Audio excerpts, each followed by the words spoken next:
I don't know if you got a good look at it, but I like it. Love it, Mr. Martin.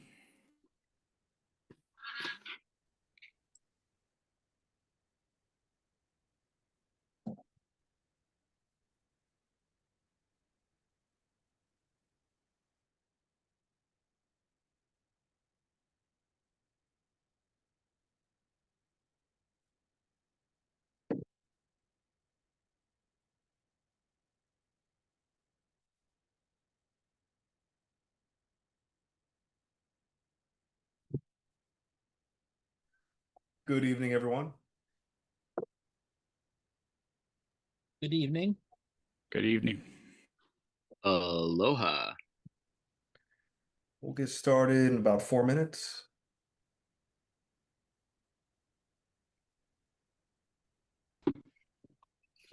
How's everybody's day?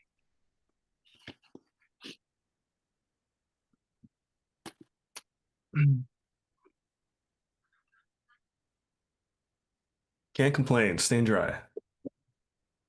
Good deal. Yeah, it's nice and blue out there today. Rain finally let up. We had a volcano going off the other night. It's pretty cool. Lights up the sky red like the mountain of Mordor over there. Do you guys have to worry about volcanic eruptions in Hawaii? Is that a thing? On Big Island, I mean, it is probably our biggest hazard, other than maybe tsunamis. But I'm in a pretty safe location. But technically, lava can occur anywhere on the island, and it's very active. And we've had like 30 or 40 eruptions since like the beginning of the year. I'll stick to hurricanes. I know when they're coming. I know when to get out of the way. That's it for me. No fires, no volcanoes, no earthquakes. Maybe tsunamis, hopefully not. I believe that Yeah, that's tsunamis are the ones that scare me. I believe that that's the most active volcano in the world. It's most stay fine to the crater. There was the big Leilani States eruption, but that's down in the east, and they're like right on top of the volcano rift, right? So I'm off by about 7 miles from the actual rift zone. So it's most likely to go towards the sea because that's the steeper slope, but it's not impossible for lava to come this way, but just improbable. Mr. DiCello, what's up with those wildfires in the Keys? Oh man, I don't know. Gosh, over the last year, we've had wildfires in the stretch to the point where they actually closed down the stretch leading in and out of the Keys, so you actually couldn't leave or come into the Keys for a couple days. We had employees, we had to get hotel rooms because they couldn't make it to the mainland. Yeah, I don't know. It's never happened before. It's just got really dry, and we finally got some thunderstorms, but it was pretty gnarly. The rain is appreciated now in South Florida, I'll tell you that. It's about time. Mm-hmm. How far a drive is it from your northernmost location to the mainland? So, well, we have stores in Key West and then up in Biscayne and 163rd out in Miami. So that's like about equal with Hialeah, so sort of just south of Fort Lauderdale. And then we have stores in North Carolina, Virginia. So Hector probably knows the geography. He knows what I'm talking about. Just south of the Aventura Mall. 3.5 hour drive, Pat. Yep. It's a long day. It's a stretch. Yeah. So I'll go back and Chair. forth, spend a couple days up there. Before we get started, I sent you a procedural question. All right. By the way, Rhode Island was in the news again this week, in the last week or so. I don't know if any of you saw the Assistant Attorney General gone wild. I saw that she was very confident. I admire her confidence. Mr. McMahon, was that by email? Signal. Got it. The moment where where Leo said to her, "I don't give a shit." It was very ennobling for her. We had dozens of comments on my stuff. People saying, "For the first time, I'm rooting for the cops."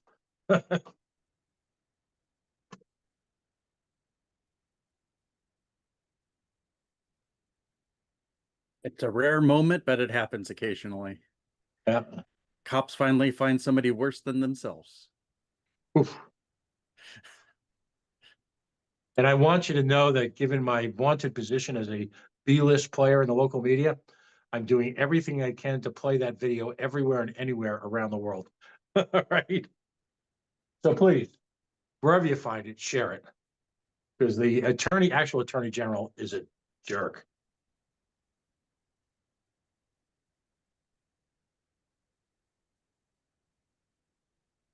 Oh, Thanks, and Pat, then, about the Mr. Judge Frank share. what's that, buddy? Thanks for the share of the YouTube link to for the Judge Frank. Oh, yeah. No, I knew his son. I know his son fairly well. That was a special commission.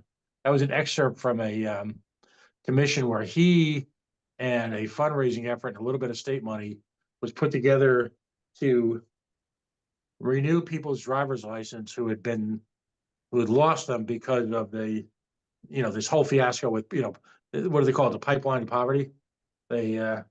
Somebody who's broke gets a couple parking tickets, can't pay them because they're, I don't know, paying for food and rent and all that stuff. But the state needs their money. So that was the only time I ever got a chance to interview him on camera. It's a big deal in Florida too, and of which, Mr. Chair, today is also the anniversary of Hurricane Andrew. Ooh. Yeah. Back when they were building houses out of duct tape and bubble gum, and they weren't properly securing the roofs, and Homestead turned into basically ground zero for a while. We're still recovering from Irma a little bit in some areas in the Middle Keys, so that was a wild one. And every 10 years ago, we'd get a big kahuna, and we just get hit really hard down here in the Keys. So we'll see what happens. Every hurricane season's a gamble. But it is 7:32, so Mr. Secretary, whenever you're ready, we'll go ahead and get this party started. Mr. Dar, I added you as a co-host if you can monitor people coming in for me. Nope, there's Mr. Das. Okay. I just approved him.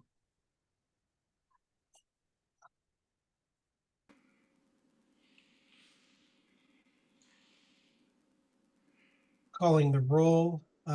Mr. Buller? Are we recording? Present. Yes. Oh, got it. You called the meeting to order, correct? Yes. Okay. We are recording, aren't we? Yes. Yes. Okay. Mr. Buller? Present. Mr. Bost? Present. Mr. Chatterton? Present. Mr. Wiley? Mr. Vice Chair Dar? Present. Mr. Dassing? Yeah. Mr. Bracco? Mr. Ford? Present. Mr. Weir? Miss Hayes? Miss Hollisey? Here. Mr. Present. Neville, sorry. Mr. Lamb? Present, but I will be deferring to Austin Martin unless I state otherwise. Okay. Mr. Martin? Aloha, present. Mr. McGee? Mr. McGee? Mr. Johnson? I'm here. I am also here. Building suspense. I am here. Mr. Nana? He Mr. is Don, there are present, people, trying to join. there are people waiting in the waiting room too. Mr. Hirsch? Here. Mr. Redpath?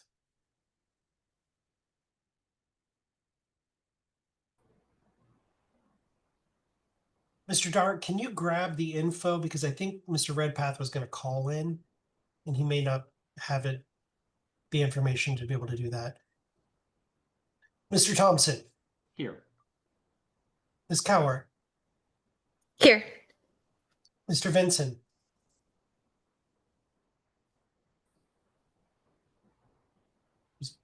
pretty sure that I saw him. Mr. Vinson?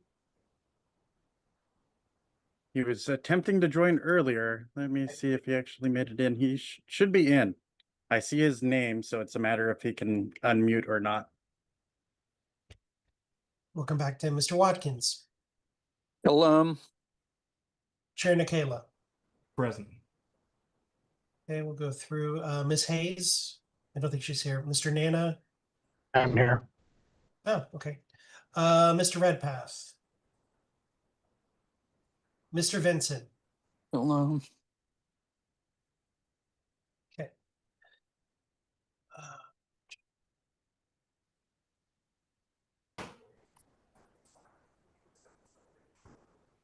Mr. Chair, we have 16 in attendance. All right, we For have voting. quorum. The chair will now entertain a motion to adopt the agenda.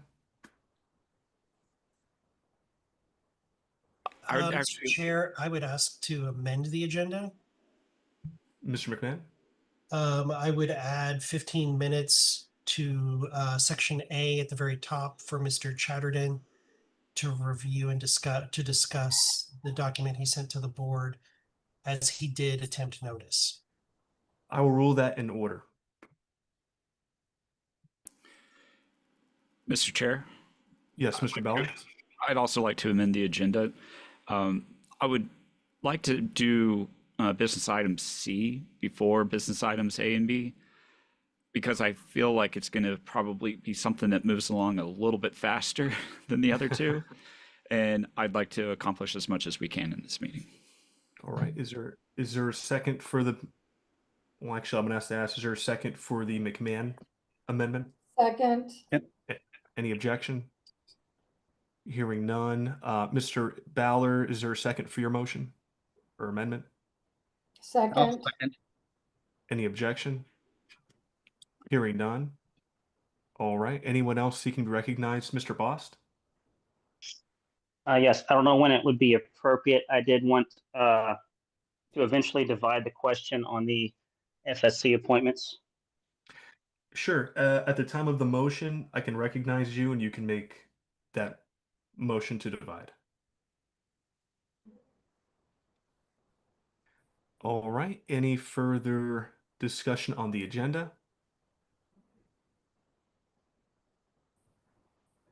Is there a second to adopt the agenda? Second. Any objection?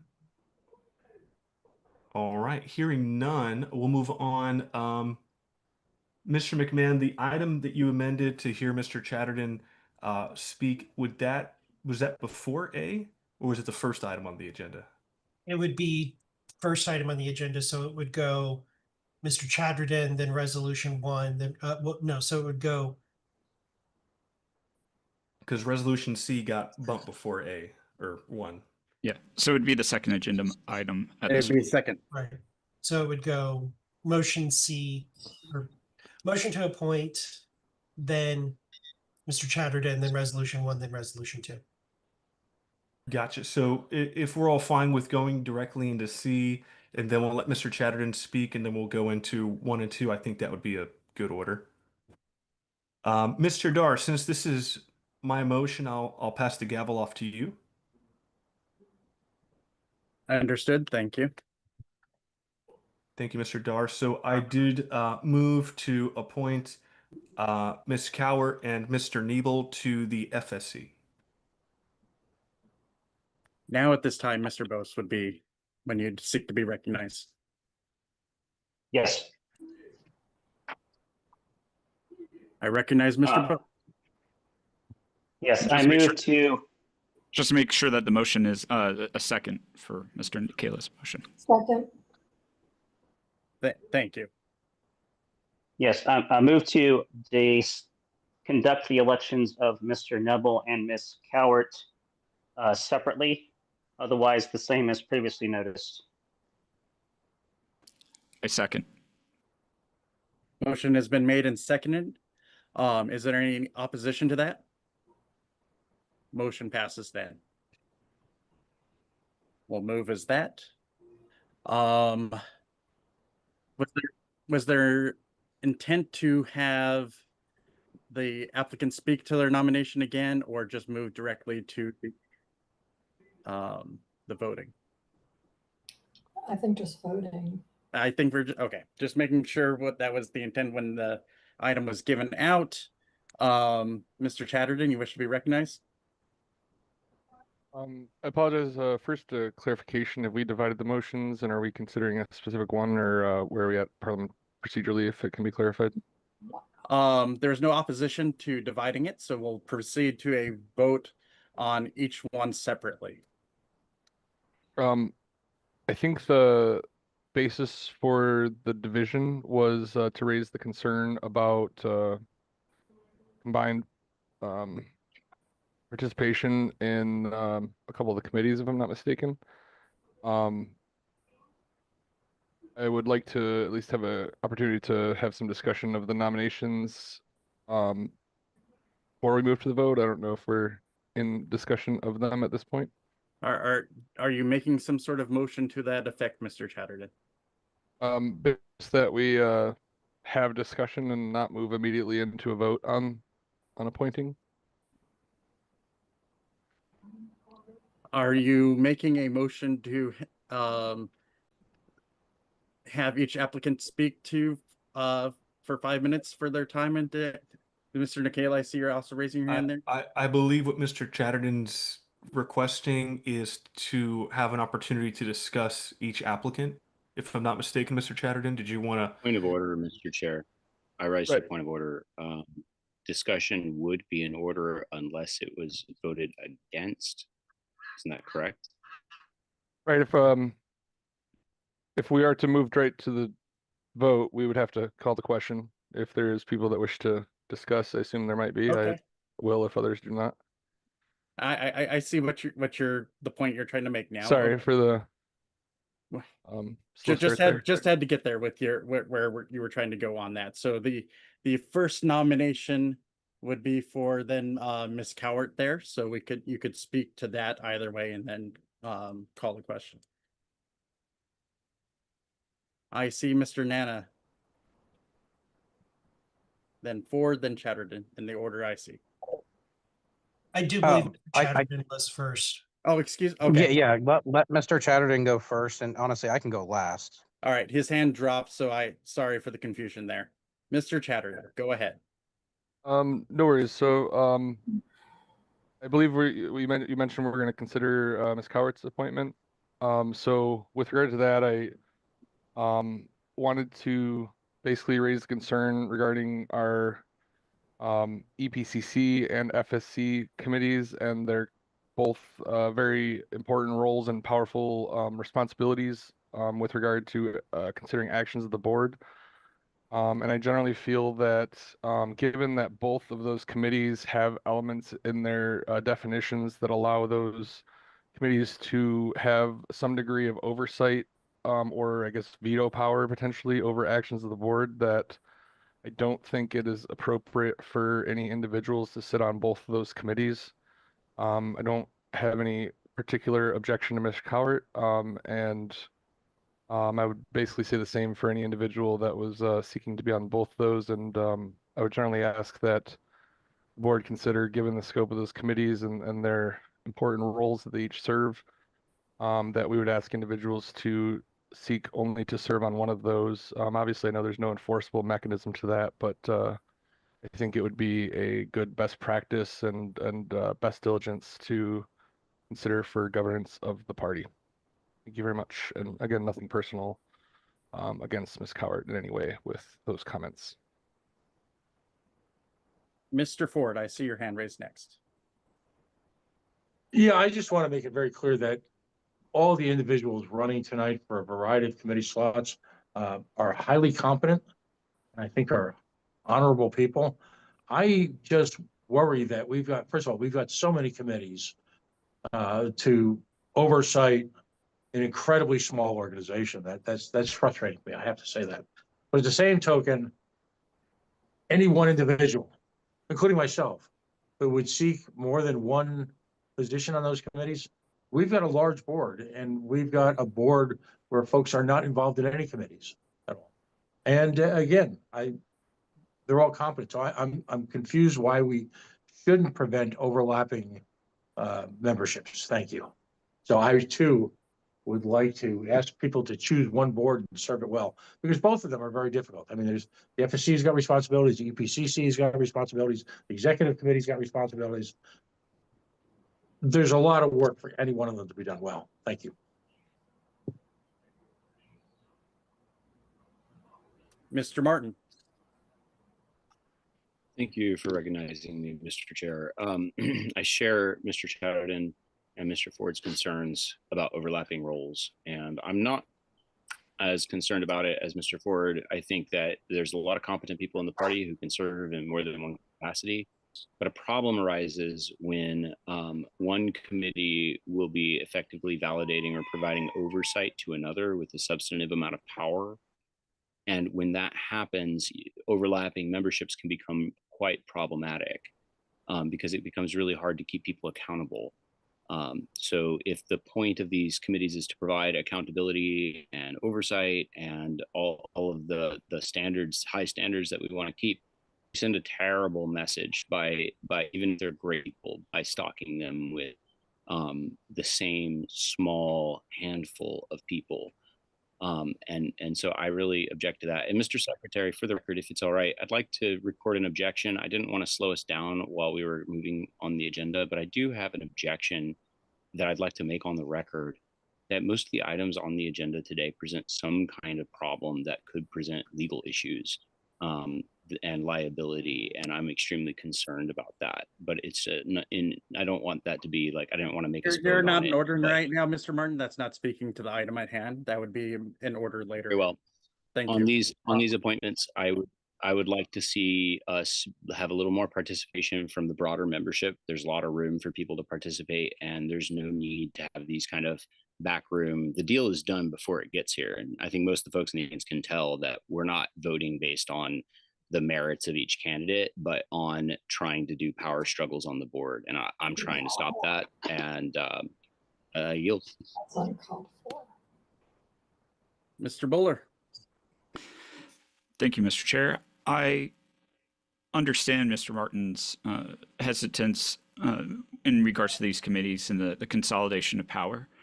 I think he does make some interesting points. I would say that from my understanding, though, you know, it's very difficult to actually find people to fill all of these different committees. And you'd think with how large this organization is, it would be fairly simple. But it's not just finding a person to fill it. You also have to find someone who is qualified. And I believe both of these candidates have the experience and skills necessary to actually do well. Thank you. Thank you, Mr. Buller. Mr. Watkins. Yeah, I'd like to echo concerns raised by Mr. Chatterton, Mr. Ford, and Mr. Martin. Again, this is not a personal, you know, I don't have any personal issues with any of the candidates, but I do think, first of all, I don't think the FSC should exist, honestly. I think most of that role can be consolidated into the audit committee in some way. And I think the point that Mr. Bowler raised is valid about not being able to find enough people to fill all of these committees. And perhaps that means we should not have as many committees as we have. But again, Ms. Cowart has been a pleasant addition to the EPCC. This is not a, you know, nothing personal against her as a person or anything like that, or as a candidate for this role. Again, I just think, and I think we should also recognize that Ms. Januszkiewicz, I think, saw this potential conflict when she was on the audit committee and stepped away from that to join the FSC, but again, was also on the EPCC along with Mr. Malagon on both committees. I just see that as a potential issue. But again, I think my main concern is that this committee should probably just be rolled into the audit committee. Thank you. Thank you, Mr. Watkins. Ms. Cowart.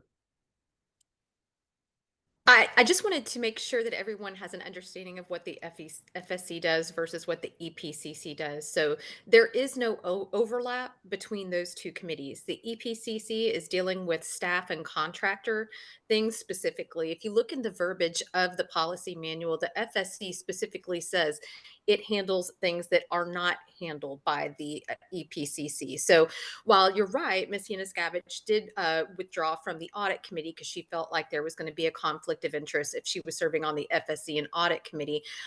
I truly don't understand the concern between having someone serve on the EPCC and the FSC because they are dealing with two totally separate things. One is contracts related to personnel. The other is related to financial things that are kind of outside of that. Neither one of those committees have veto power over the LNC, and then there's also the executive committee that has the power to do things as well. So I hear what you guys are saying, but I'm just not. I'm truly just not understanding what the concern is. Mr. That was Nikhil. all. Thank you. Thank you. I just wanted to speak to Ms. Cowart's acumen on both committees. Number one, Ms. Cowart does have experience that makes her uniquely qualified for EPCC, as well as a financial acumen, which I think makes her well qualified for the FSC. Both committees require accountability. They have responsibility. These are important committees, and finding the right pick is not easy, but I think we have two very well qualified candidates who I personally trust to take on those duties. I can't speak highly enough of either one of these candidates. Mr. Nebel is a CPA. I just, I'll say this. We do have a lot of committees, but I'll say this. Finding LNC members who are interested in serving on committees can be a tough job.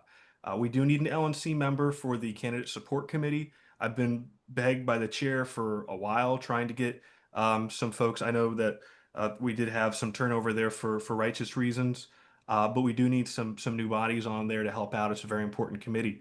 So I say that to say that it isn't always so simple finding the right people, and I think we've got some good picks. Thank you. All right, Mr. Watkins again. I just have a question. What is there anything urgent that the FSC needs to consider, or what would be the consequences for not filling these committees right now? Is there any long-term effects, any short-term issues? What purpose is this committee serving overall? Thanks.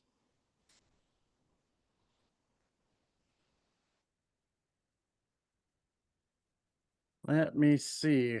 Ms. Cowart raised her hand. Yes, Ms. Cowart. Yeah, and with the FSC, I would say probably one of the most urgent things is going to be some of the convention committee expenditures. So Pat and team are doing a bang up job getting things squared away with the convention. I'm sure that they're going to need to start making some expenditures in the near future. So having the FSC stood up, having us have access to the bank accounts, having a full understanding of our financial standing is going to be critical for us to be able to review and approve those convention committee things. So that I would say that would probably be the near term thing. Again, that's completely separate, Mr. Watkins, from what you and I and Mr. Bost are doing in the EPCC. But I would say probably the convention expenditures are probably going to be the near term things that we'll need to tackle. Okay, and I have a follow-up you, question to that, if I could. What of the things that you've mentioned could the treasurer not handle himself? Well, the treasurer is already a member of the FSC, so this would be the treasurer, and then Mr. Nebel and myself, or assuming that we would be elected, would be in addition to. So the treasurer is de facto a member of the FSC. Also joining those meetings, of course, are Mr. Chair Kayla, and then our executive director, Ms. Kennedy. So that they would be, ex officio members. So Mr. Redpath would be right there with us, looking at those expenditures, looking at QuickBooks and our bank accounts at Truist, et cetera, helping make those decisions. So it would just be done via committee. And then if for some reason Mr. Redpath isn't available, we have the committee can move forward with assistance from Ms. Kennedy. Okay, thank you. So this would Thank mainly you. just be an I advisory. noticed this is going back and forth. We are at time already. That would have been time for both questions. Point of actually. information.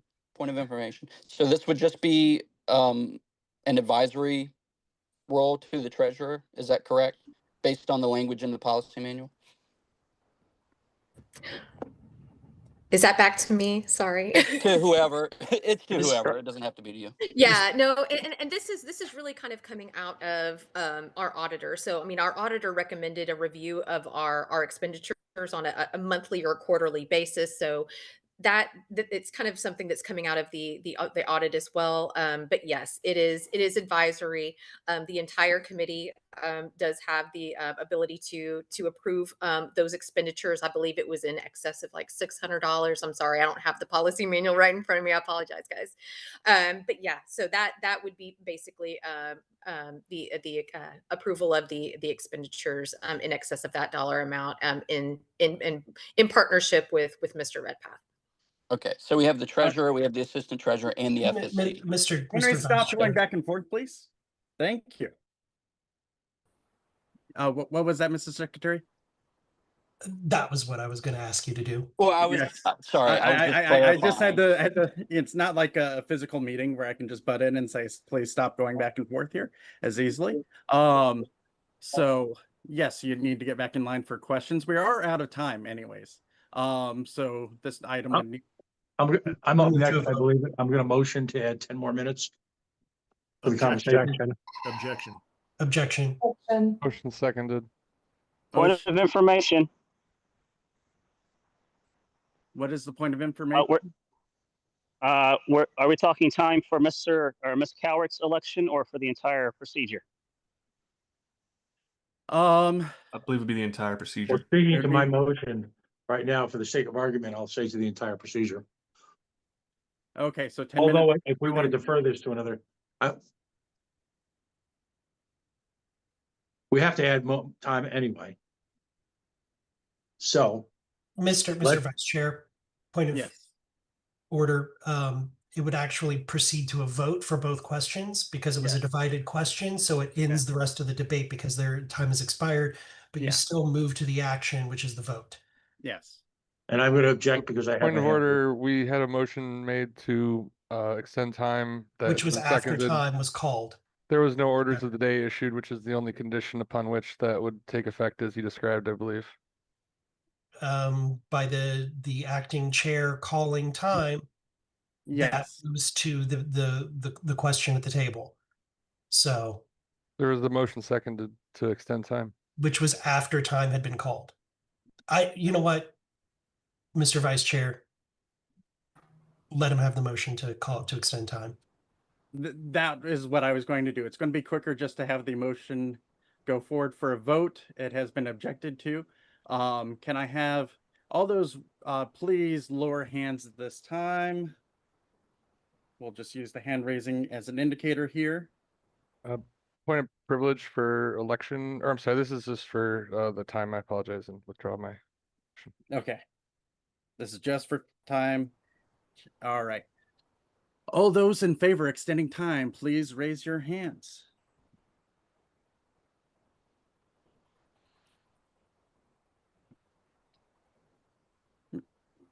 Mr. Secretary, if you could tell me how many votes you see in favor of extending time.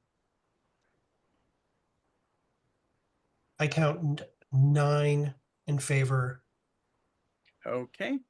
All those opposed, please raise your hands. Hold on. Wait for everybody to put their hands down. That's good. Thank you. Everybody lower your hands, then I'll call it again. I see Mr. Ford figuring it out. Oh, hit it twice. There we go. All right. All those opposed.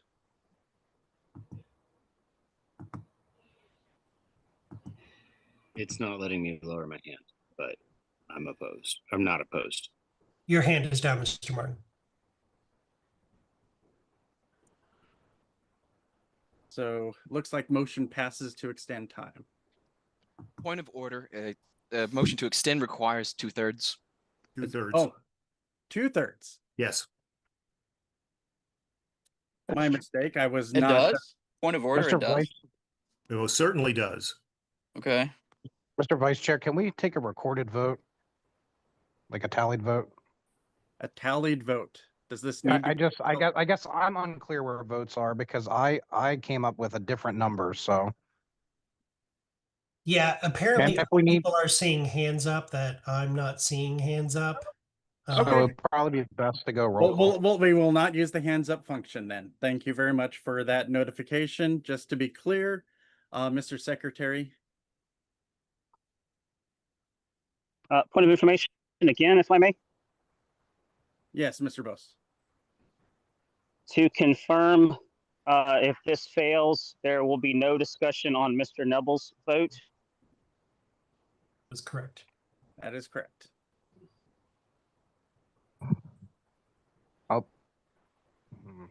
Okay.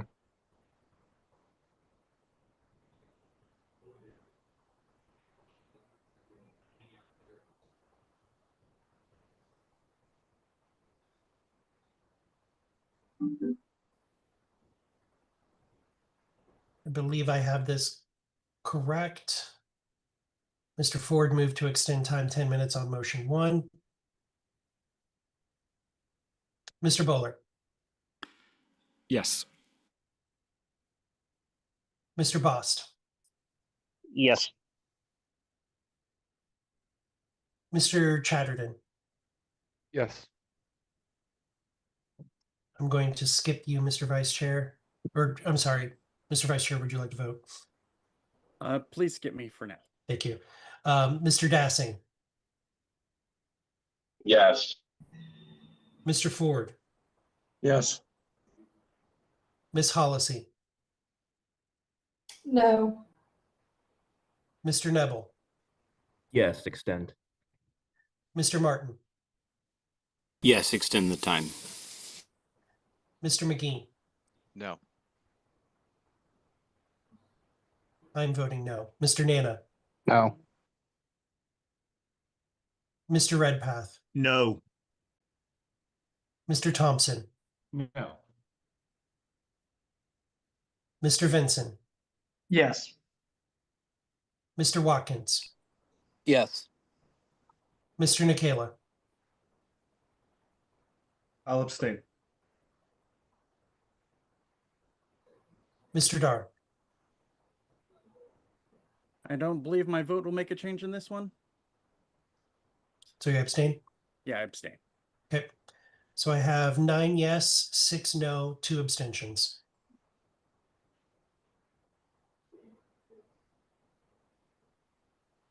Thank you very much. That means we go directly to a vote. Pardon me, doesn't it mean we extended time? It's 2/3. It's 2/3. Is that correct? Yes. Yes. It is correct. I don't remember it being 2/3. I don't remember it being 2/3 in the past. Can we get a citation on that? Point of parliamentary inquiry. What is the threshold Objection. to extend object. time? To any, it's 2/3. It's always been 2/3. Period. Because it is amending the agenda. Can we get that in I a can point give of a parliamentary citation. inquiry? I can give a citation. It is Runner 15.5, and it is number 7.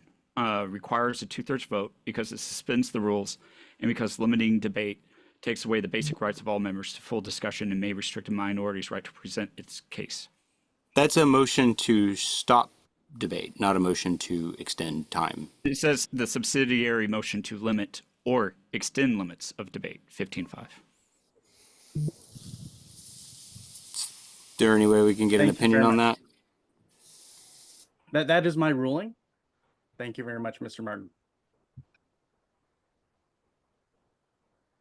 Well, we will now go to a vote for Ms. Cowart.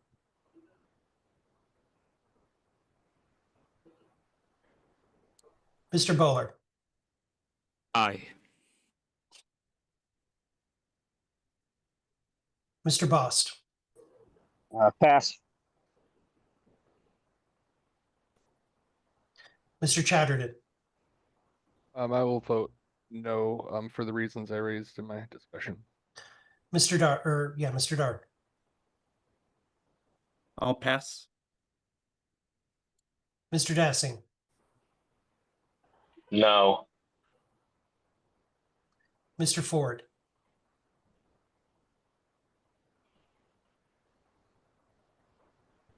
Yes. Miss Hollisey, Yes. Mr. Nebel, Aye.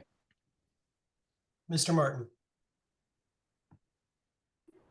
Pass. Mr. McGee. Aye. I will vote yes. Mr. Nana, Yes. Treasurer Redpath, Yes. Mr. Thompson, Yes. Mr. Vincent,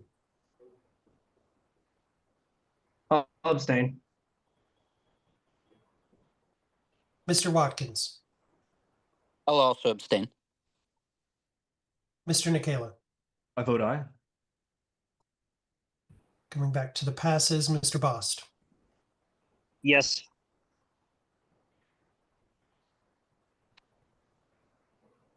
Mr. Dar, I'll abstain. Mr. Martin, I'll abstain.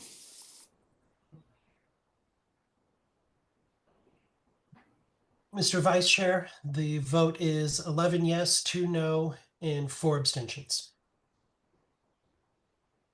Motion passes. Will you prepare the next ballot then?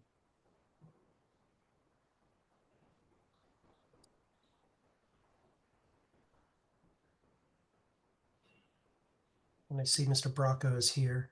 I will update my roll. Mr. Bowler, Aye.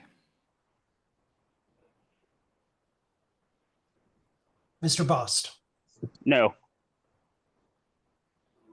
Mr. Chatterton, No. Mr. Dar, Pass. Mr. Dassing, No. Mr. Ford, I'll pass. Miss Hollisey, Yes. Mr. Neville, Aye. Mr. Martin, Pass. Mr. McGee. Aye. I will vote yes. Mr. Nana, Yes. Mr. Redpath, Yes. Mr. Thompson, Yes. Mr. Vincent, No. Mr. Watkins, No. Mr. Nicola, Aye. Mr. Dar,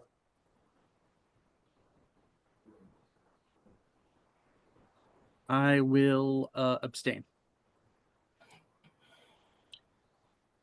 Mr. Ford, I'll abstain. and Mr. Martin.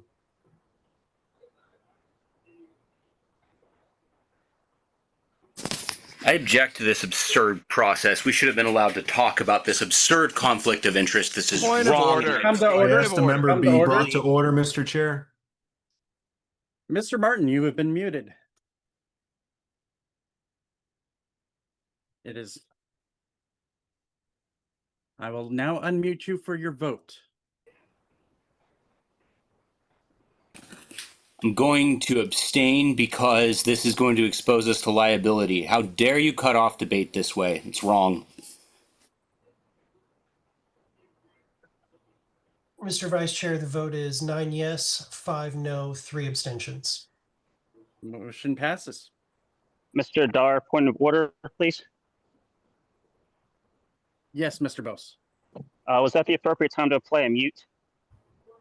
When somebody is out of order, normally I would gavel and try to stop it. And if it was in a meeting, I just wanted to mute for a moment to tell him to basically come to order there, then ask him to unmute to come to a vote.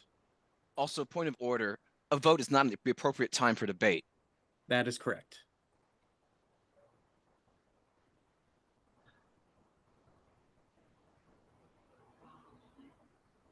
Mr. Ford, I see your hand wishing to be recognized. Yes, a point of personal privilege, if that's the right way to do it. I'd just like to make this point because outside of the debate, because it has nothing to do with the prior debate and nothing to do with the individuals. But this board has a longstanding tradition of making sure that every member is a part of a significant working committee. We seem to have forgotten that.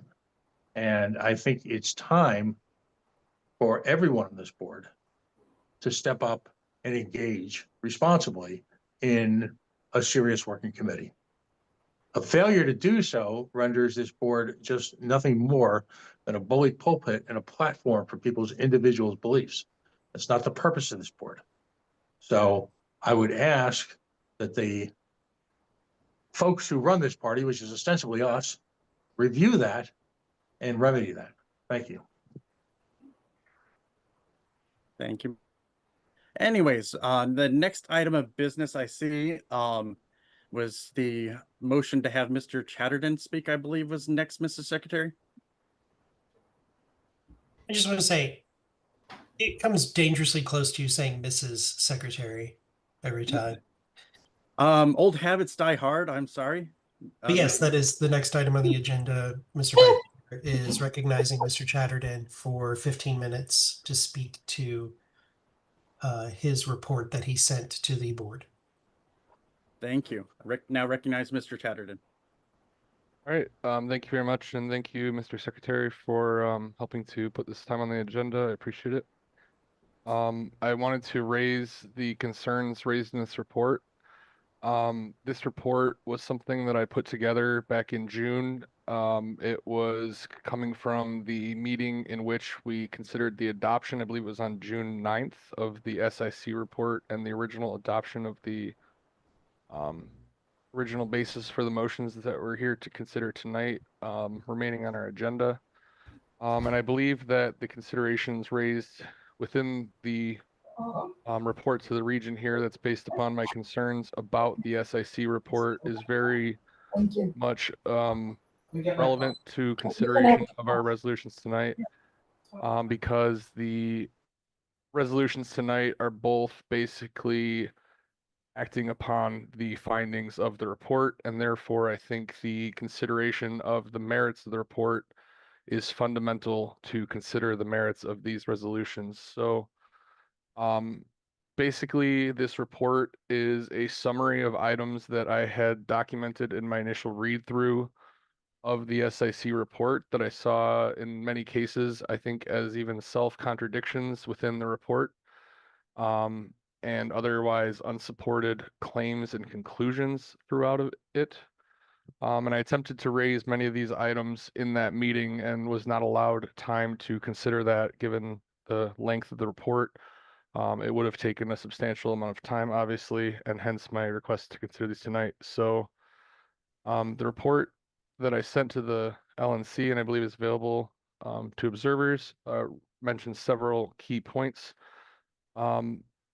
I think I'll try to just go through them quickly for an overview, and I can answer any questions with that. So I raised several main categories: procedural deficiencies and incomplete evidence, unsubstantiated claims and policy misinterpretations, and institutional failures that have been misattributed.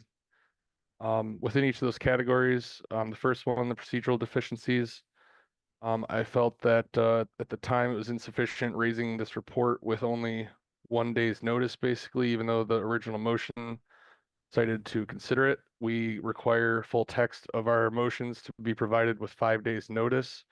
And especially for a 100-page report, I felt that that was a insufficient time window that the actual document itself was only provided, I think on a Saturday morning, or something to that effect, before the Sunday evening meeting, to consider that adoption. The report opens up mentioning that several key figures did not participate and that lack of participation would not bias the report findings. However, as I'll elaborate throughout, I found several instances where cases with missing information due to that non-participation was presented in a manner that seemed to jump to the most incriminating conclusion. There's additionally unsubstantiated metrics throughout. After the report acknowledges that calls were in fact made by Freedom Calls that were entered into our Kixie system, it lost any ability, I would say, to claim that the money was just taken and work not done. So it went to attack the quality of that work. However, the claims, I believe, are very well insubstantiated. It pulls examples from a couple of non-political calling firms, if I recall, and presents those as baselines for the number of calls, the return on calls of fundraising, and things like that. And it doesn't take into account several different aspects that make political fundraising unique. It also does not account for links that were shared through that system that don't track donations or have that tied in any way to the calling, and then presents that as minimally raising money without demonstrating that it had a thorough assessment of the funds brought in. And as I mentioned prior, the inadequate review and discussion process, I think I touched on that already, so I won't spend a whole lot more time. Moving on to the unsubstantiated claims concerns, referring about the Freedom Calls transactions. It mentions in the findings at the very introduction of the report about demonstrated intent to include those transactions for approximately a year.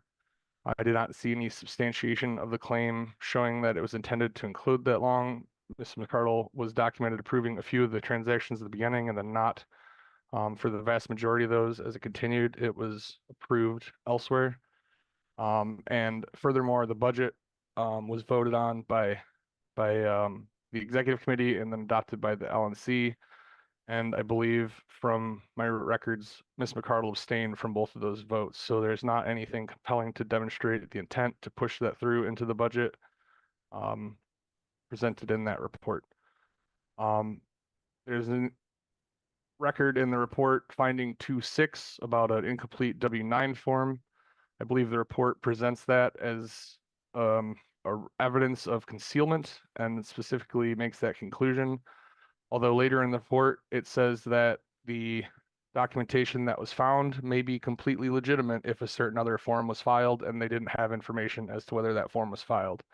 That appears to be a direct contradiction between the documentation in the body of the report and the conclusion presented in the summary at the beginning of the document.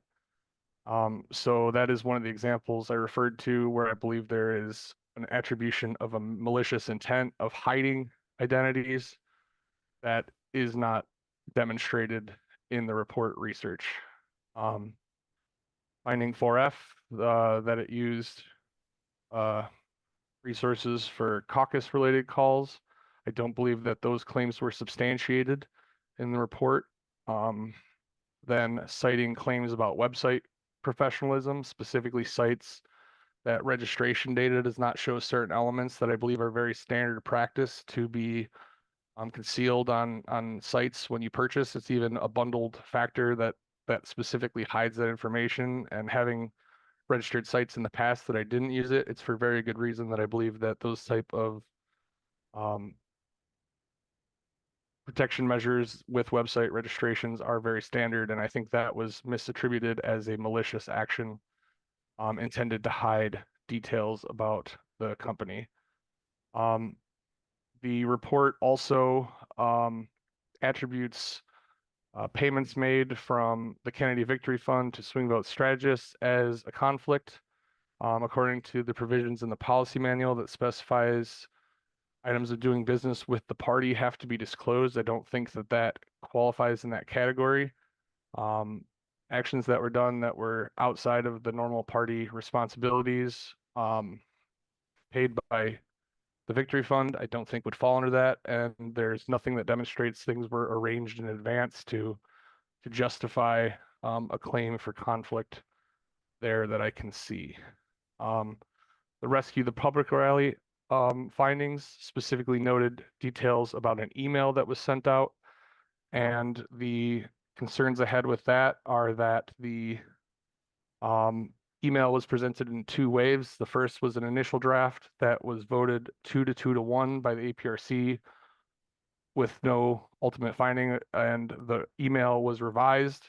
Several feedbacks were given with that 2 to 1 vote, and upon inspecting the email that actually went out and finding that in my personal inbox, the edits that were requested by the APRC after that first review were largely followed and incorporated. And I further found in our policy manual that the chair is authorized to override the APRC's actions. So the claims in the report that this was a lie to the APRC, that it was breaking privilege or breaking policy, I mean, to send that email out, I don't think were substantiated.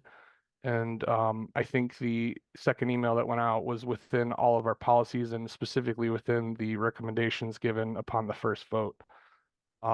Getting close to wrapping up here, and I thank everyone for bearing with me. The report classifies the hiring of a neighbor as a conflict. Our policy manual conflict policy specifically cites legal relatives, domestic partners, or business associates. Neighbors is in no means associated in that category. The institutional failures, now jumping onto the main last category of issues that I raised, that the report claims she bypassed oversight. The report specifically cites that the executive director approved 10 of the 14 transactions, and where it challenged the quality, I think that was in those reports that were approved by the executive director, the payments that were approved. The report then uses those attacks to claim that the transactions were not outside of or not within the interests of the LNC. And I think the fact that they were approved by an independent entity within the party highly discredits that claim. And the fact that they were approved by an acknowledged independent source who is, by all accounts, an excellent employee of the party, I think undermines the claims that these transactions were damaging to the party's interests.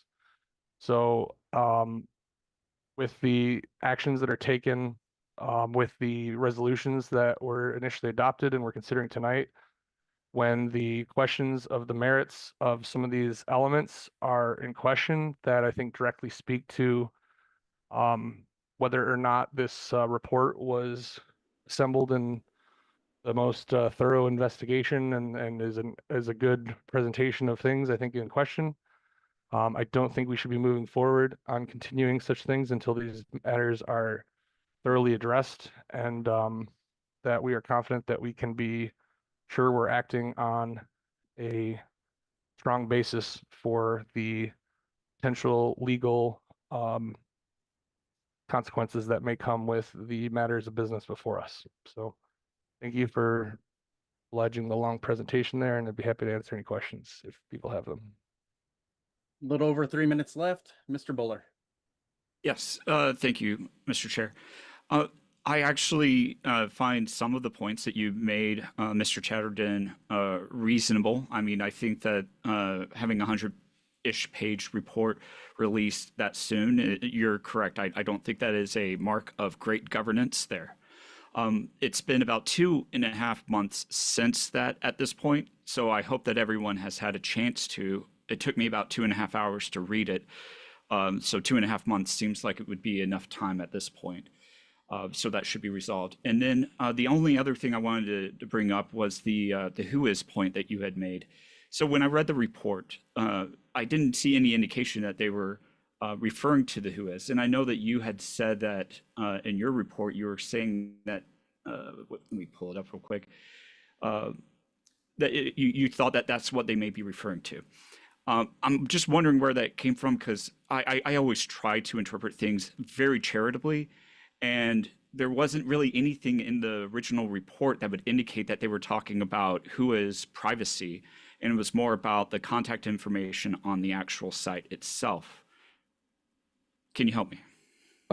I believe that, so I included in my report a reference to page 30 of the SAC that was talking about that. I believe there were specific references to registration data, which is, I think, specifically what the HUIS elements refer to, but I haven't looked at the whole document since working on it at that time early in June, so my memory's a little bit Gotcha. fuzzy from that.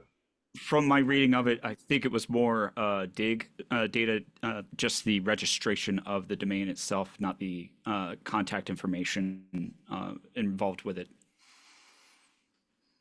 Could we consider a motion to extend time for the questions that are raised potentially, since we're almost out, I think? Yes, that is previous to that. How much time are you wishing to extend by? I see at least 4 hands raised, 3 now, so maybe 10 minutes to give a couple of minutes person or so. Okay, a motion has been made by Mr. Chatterton to extend for 10 more minutes. Second. I hear a second by Mr. Martin. Is there anyone opposed to that? Okay, we'll extend by 10 more minutes. Miss. Thank you.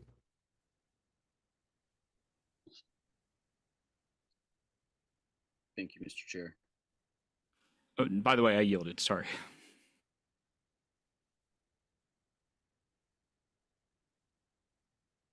All right, if Mr. Martin yielded, then Mr. McGee. I have not yielded, sir. I'm waiting to be No, recognized. Mr. Bowler was saying he was finished with his. Oh, he was finishing. Okay, I thought it was, sorry, I thought it was you, Mr. Martin. I was looking down to start my timer again. Mr. Martin, then. Okay, thank you very much. Mr. Chatterton, I have a couple of questions and hopefully you can remember them.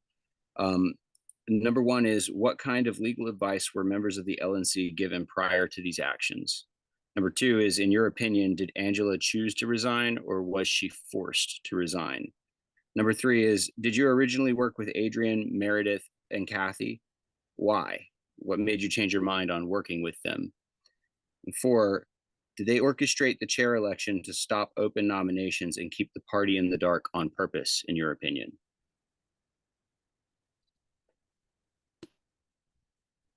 That was a lot. Number one was, what kind of legal advice were members of the LNC given prior to these actions? Maybe something best followed up offline for their legal nature. I'll yield that question. In your opinion, did Angela choose to resign or was she forced? I believe she was forced. Okay, number three, did you originally work with Adrian, Meredith, and Kathy? We were members of the LNC together and worked together in that capacity. Did you work with them at the point of the transfer when things were going right before Angela's resignation? Were you in a private group with them? Yes, I was. At What that made you- time, I was in that group in discussions leading up to the chair election. I was What thrown made you out of change those your mind? communications after raising concerns about the objectivity of the business that was being conducted in those discussions, and made known to those involved that I was uncomfortable with the nature of discussion, and that if concerns were not answered, I would be bringing those concerns to a wider audience, notably the Region 1 leadership. And, Can you characterize any of those concerns without jeopardizing confidentiality? I noticed a pattern of behavior that was presenting a lot of unsubstantiated assertions that certain individuals could not be considered for the chair election, and then when pressed on those matters, that they would back off on such assertions and would, yeah, I'll leave it at that for now. Thank you. The final question on that series was, did they orchestrate the chair election to keep open nominations out and the party in the dark? in your opinion? I believe so. Thank you, Mr. Chatterton. I yield. Mr. McGee.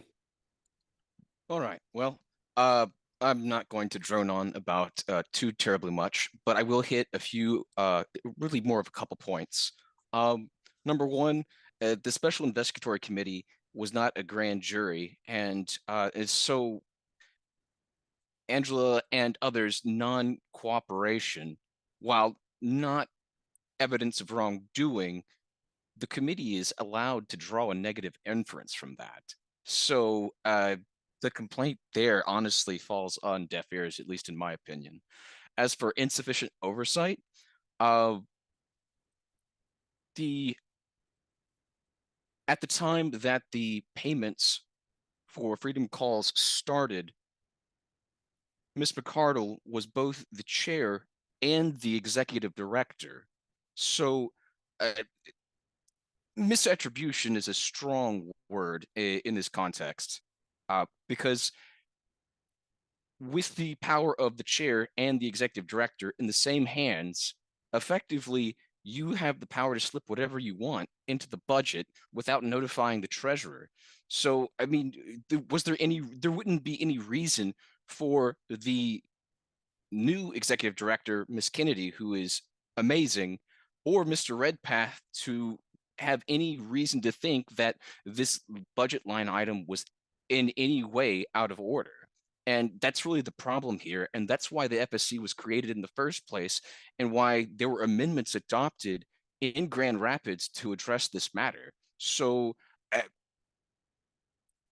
there's certainly a large amount of failure that points in one direction.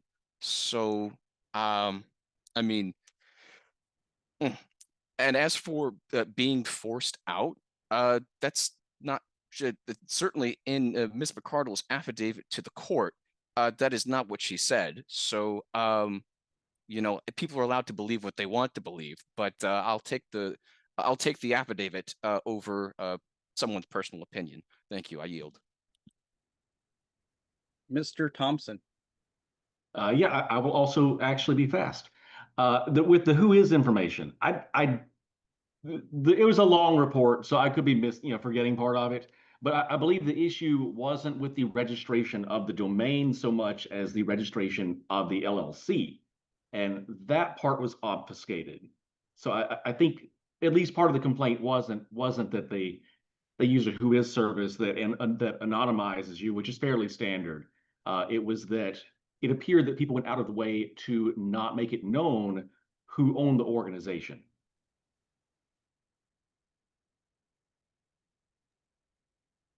Mr. Nana. Sorry, it wouldn't let me unmute. So just I guess this is a point of inquiry maybe for Mr. Chatterton.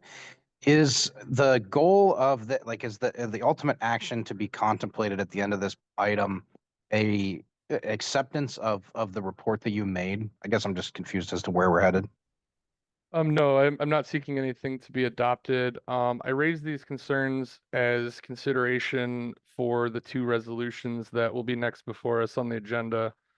It is my belief that we should not be considering those at this time, and that I also had provided some information to the LNC internally before this meeting that I think we need to strongly consider before additional steps are taken.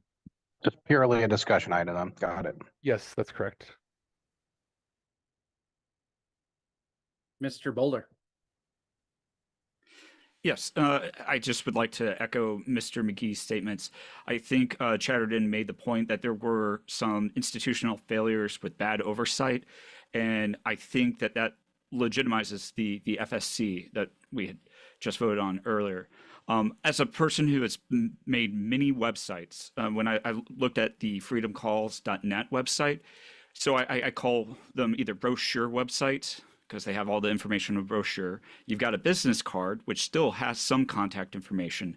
And that website didn't have any of those things. The closest thing that I could see that being is similar to like a startup who doesn't actually have the product. You know, maybe it's a new software product that they're trying to get, and they just have a little, you know, subscription. Subscribe here for more. Be on the adopters list or whatever.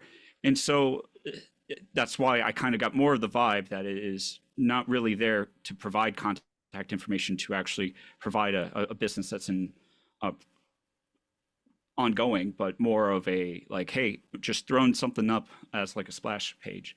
That being said, one other thing I want to mention is after reading the report, there were certainly moments where I feel like it could have been more professional. It looked like it was using rhetorical zingers to take pot shots at Miss McArdle. And so I think, you know, we're better than that. And so the report does have its issues. That being said, I think the totality of circumstances that it talks about are enough for us to reason off of. Thank you. Thank you. I do not see any other hands raised. Could I actually rise to a point of order? I mean, I think that the reason why these motions were voided for lack of notice also applies to the SIC report itself, which was not provided to members until 24 hours before the 94-page report was supposed to be adopted, depriving us of an opportunity to do due diligence on the claims therein contained. It's out of order to vote on these motions when that problem still is presented before the committee. And Mr. Chair, I would like you to rule that the SIC's adoption was also out of order. I can make a more detailed argument if you want, but I don't want to waste everyone's time. But there is a good, extremely good argument, more than one, for why this should be before us as well. This is just a statement. It's a report written by Mr. Chatterton here. There was no motion attached. I am not ruling it the way that you wish, Mr. Martin. Mr. Watkins. I believe what I have to say. I don't know if it may be more relevant to the actual items that we will be taking action on rather than Mr. Chatterton's. Could go either way, but I think we can move on, but I'd like to be first in line for that, I guess. Excellent. Leave your hand up because we're out of time anyway, so we'll be moving on to the first item there, Resolution 1, Resolution 1 Fitness. Mr. Nikela, would you like to make that motion?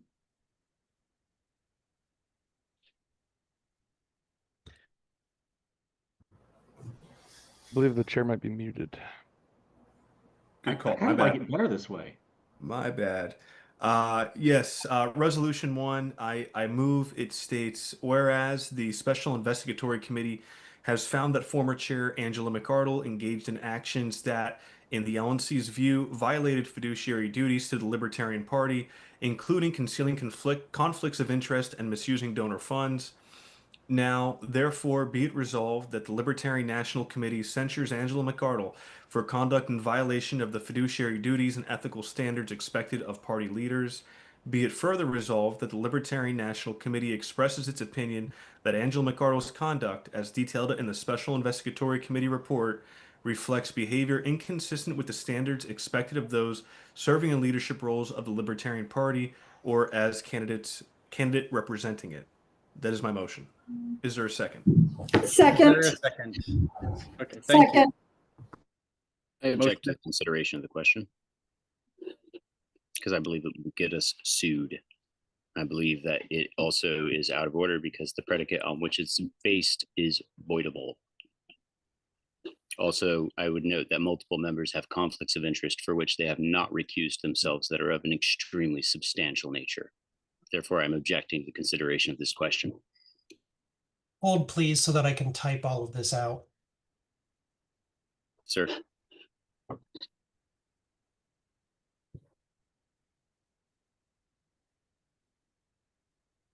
Objecting to consideration.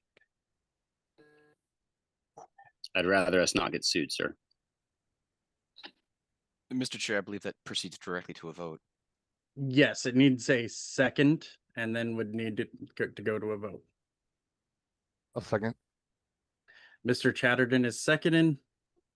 Mr. McMahon, let me know when you have that written down. I'm recording the entire objection, which was Martin objects to consideration on motion due to legal matters, conflicts of interest. Point And of information. What else, Mr. Martin? That the predicate of the motions is voidable for the same reasons the previous iterations of these motions were voided, and that it violates core principles. Innocent until proven guilty, folks. It's a I necessary don't believe thing. core We gotta do principles it is a right. legitimate objection. I believe it is, and I'd like to. No, I mean, be I on don't record. believe that in Roberts it's a legitimate objection. But I believe according to our policy manual and our bylaws, it may be, and I'd like the judicial Okay, committee. I'll just put it in there for you, Mr. Martin. Thank you, Mr. Secretary. I appreciate you. Also, And point of faulty notice. Okay, so legal matters, conflicts of interest, faulty notice. There were two more things that you had. Voidability of the predicate. Faulty notice. And violations of core principles. Right.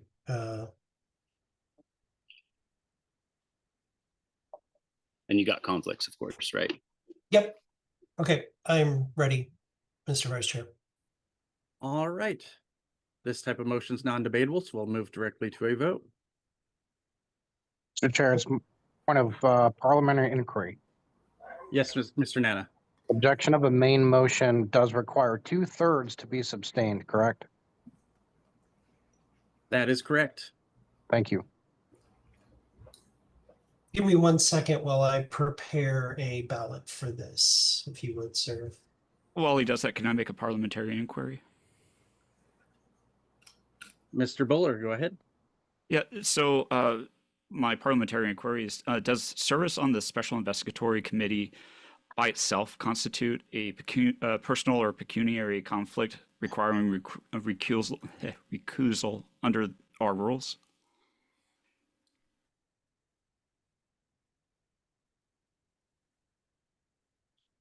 It is my understanding it does not. Thank you. Point of parliamentary inquiry, the code of conduct reinforces the existing conflict of interest provision in our bylaws. It would make actions voidable if the conflicted votes made the difference, wouldn't it?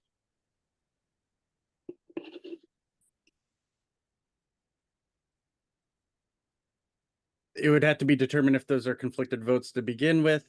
I'm not going into that deep into the hypothetical at this time. But hypothetically, if they were, then it would be voidable. That's the inquiry.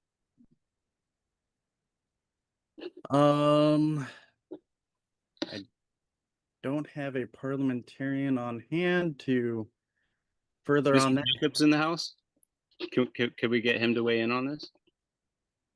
I don't think, to be clear, I don't think we can force people not to vote, and I don't think anyone's suggesting that, but I think it's important people vote with the full knowledge of what they're doing and the potential consequences of ignoring a conflict of interest.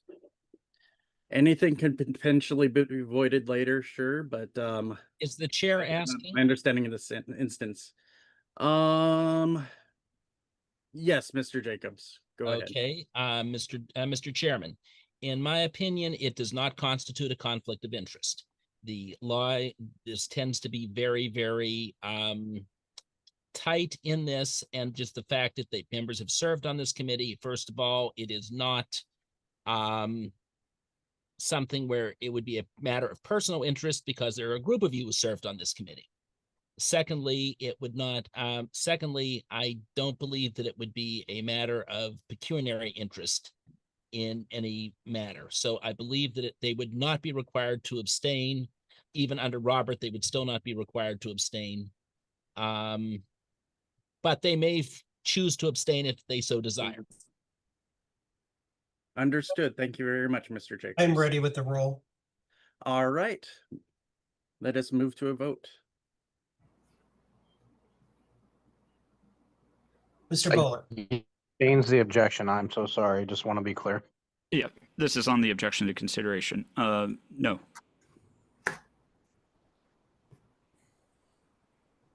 Mr. Bost. No.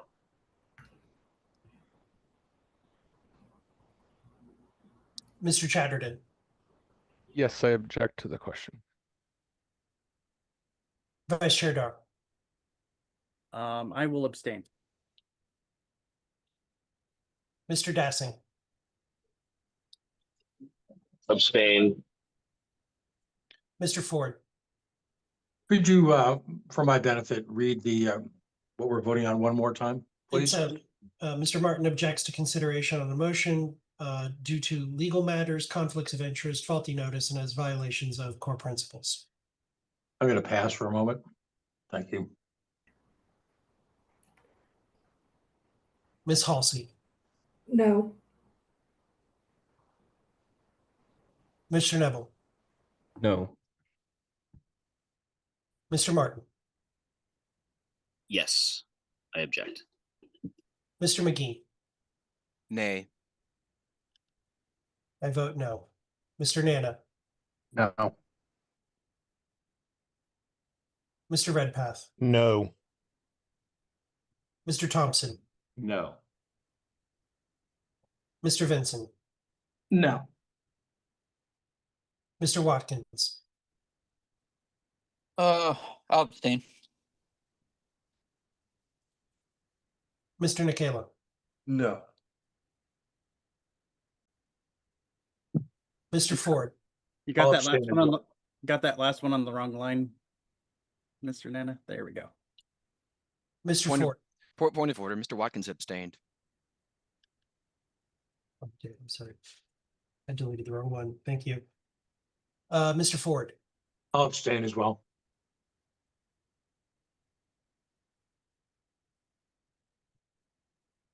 Mr. Chair, the total is 2 yes, 11 no, 4 abstentions.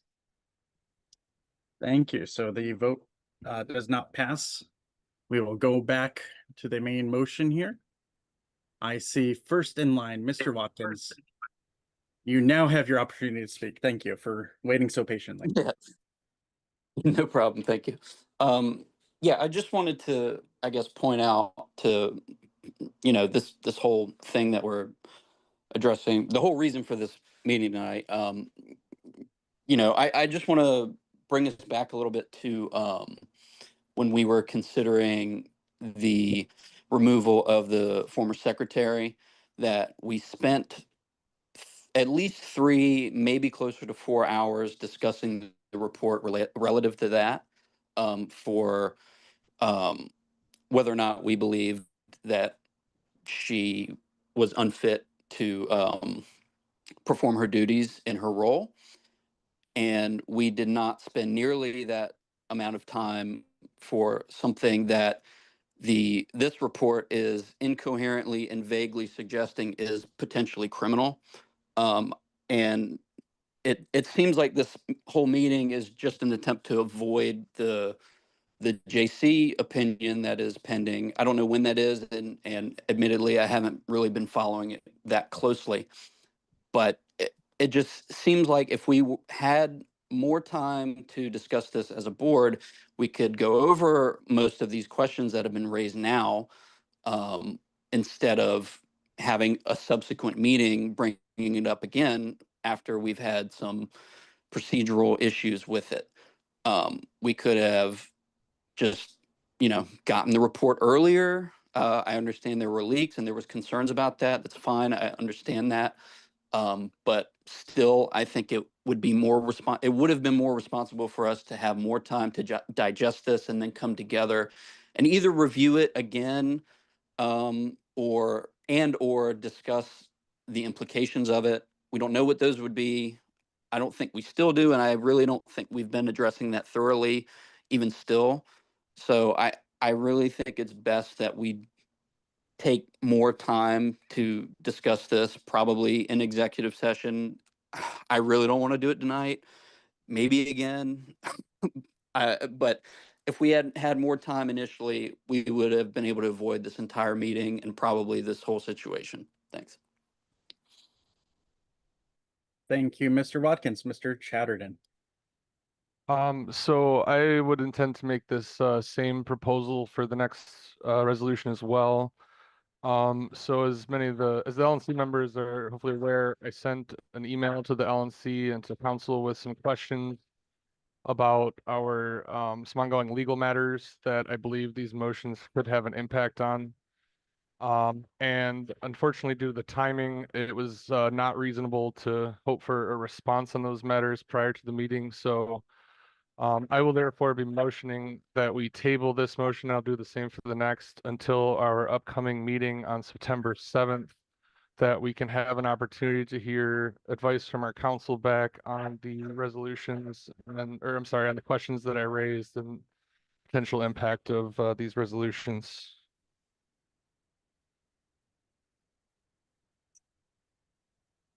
Okay, Mr. Chatterton, so you're making a motion to A second. table this until which time was it again?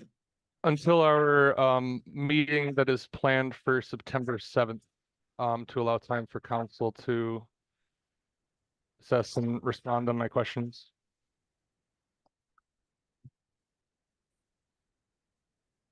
And a motion was seconded by Mr. Martin. All right, let's go to a vote on tabling. I'll let Mr. McMahon. Point of order. This is from Mr. Chatterton's description. This is a motion to postpone to a definite time, isn't it? Because tabling would be within the same meeting. That is correct. That is a correction of the parliamentary procedure there. It would be postponed to a specific time instead of tabling, is what he was attempting to do. Thank you. That sounds to be my intent. Absolutely. Understood your attempt. Thank you very much.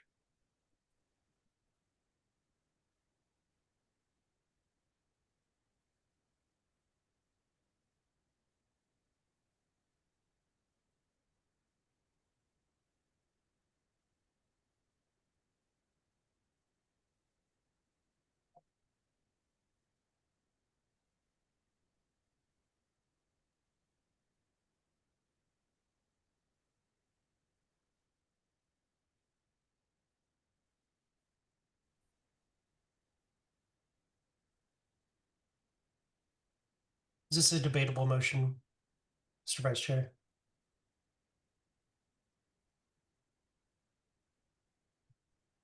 I'd have to look that up. It's been a little bit. Mr. Chair, it is debatable, but debate is limited in that it must not go into the merits of the main question any more than is necessary to enable the assembly to decide. Just found that too. Thank you very much. All right. I see hands raised. Was that for debate after this or debate on this particular item? Mine is for after. After. Okay. I don't see anyone wishing to be recognized for debating on this, on this, so we will go to a vote. I would like on to the say one postpone. thing really quickly. Okay. It has taken a lot of effort, personal time, and expense to get legal counsel that I've gotten so far. And I have heard from counsel, and I'm acting on the advice of counsel, just so you guys are all aware of that, number one. Number two, Mr. Chatterton is totally right. And in order for us to make an informed decision, we need a little bit of time to be able to talk to lawyers, and they're busy people. They can't just turn on a dime because we called a meeting 7 days out. So these are complex questions. And I think everyone has a responsibility to do their due diligence and actually try to get the correct answer on this from a independent counsel if that's what you feel is necessary. That's what I feel is necessary, and that's why I'm in support of this. I yield.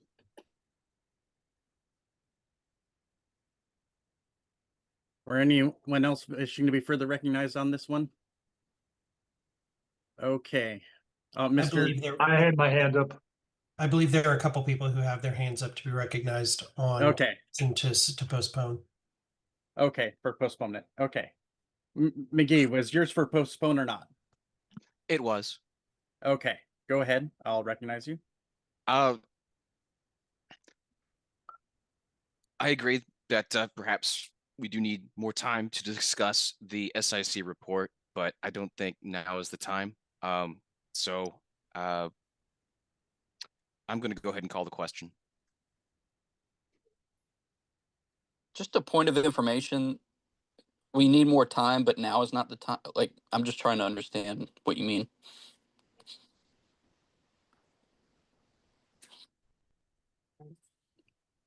Not seeing a hand further raised, so the I have question my hand was up. called. Well, no, My hand up. I have my hand up. my question was called, Mr. Ford. So, Okay. Point of Again, order. was there a call second? question, Point call of, the yeah. question, There's no press the button. second. Yeah, point of order. It has not been seconded, so technically it would be in order. I'm trying to call for that before I've been interrupted multiple times. Thank you, gentlemen. Was there a second to the call to question? A point of information here. How much time do we have left on this item? We have 2 minutes left. I second calling this question. All right, the question has been called and second has been made to call the question. Evan, I'm putting you to work today. Or silencing.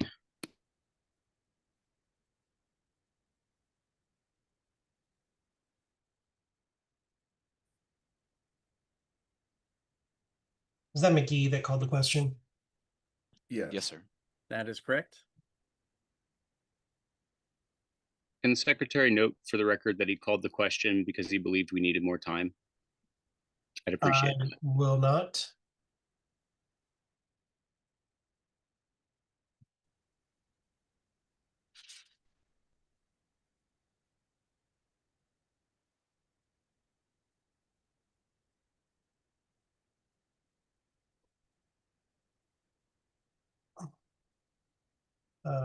Call the question on, excuse me.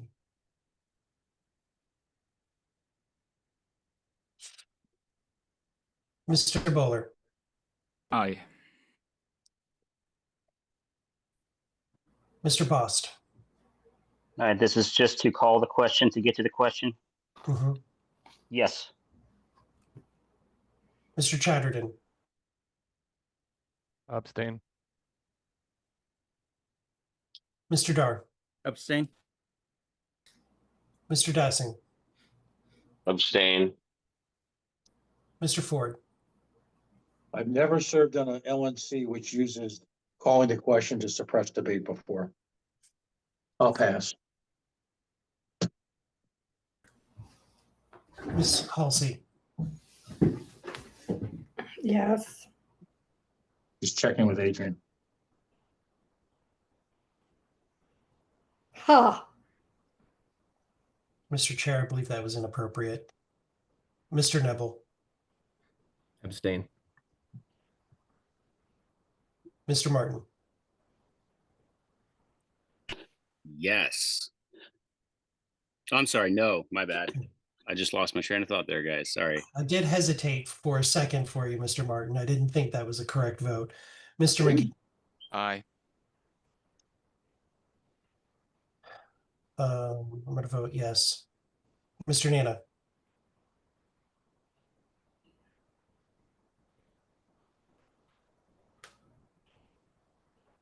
Mr. Nana, Mr. Hirsch. I'm sorry. I just put him back in the room and it looks like he might have fallen out again. Mr. Hirsch. I'm going to do this for him for now. Mr. Redpath, Yes. Mr. Thompson, Yes. Mr. Vinson, Abstain. Mr. Watkins, I'll abstain. Mr. Nikela, Abstain. Mr. Ford, I'll abstain. Mr. Nana, Yeah, sorry, I was on an elevator. I vote yes. Mr. Chair, the vote is 8 yes, 1 no, 8 abstentions.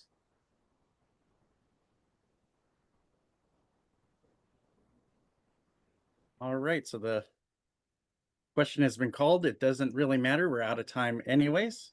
Mr. Chair, point Yes. of personal privilege. Yes. I have not spoken with Adrian in weeks. So whoever said that nasty comment needs to take it back. I'll apologize for that. That was me. Out of frustration. My sincere apologies. Thank you. Thank you for that positive interaction of calming the waters.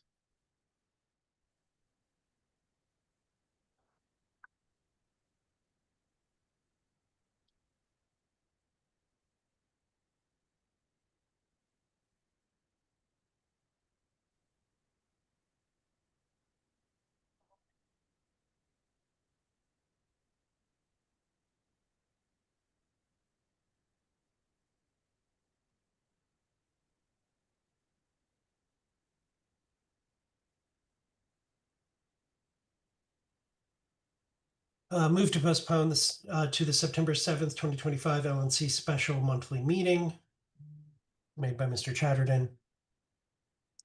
And this is where we're at, Mr. Chair. That is correct. Mr. Bowler, No. Mr. Bost, Yes to postpone. Mr. Chatterton, Yes. Mr. Dar, Pass. Mr. Dassing, Yes. Mr. Ford, Yes. Miss Halsey, No. Mr. Neville, Yes. Mr. Martin, Yes. Mr. McGee. No. I will vote no. Mr. Nana, No. Mr. Redpath, No. Mr. Thompson, I'm sorry, I'm still checking with Adrian. No. Mr. Benson, Yes. Mr. Watkins, That was good, Mr. Thompson. I vote yes. Mr. Nikela, No. Mr. Dar,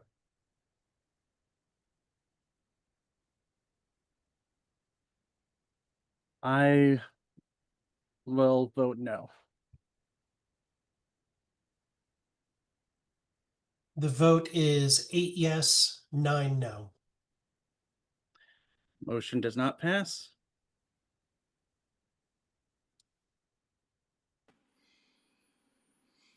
We are now at the main motion. Do we still have time on this?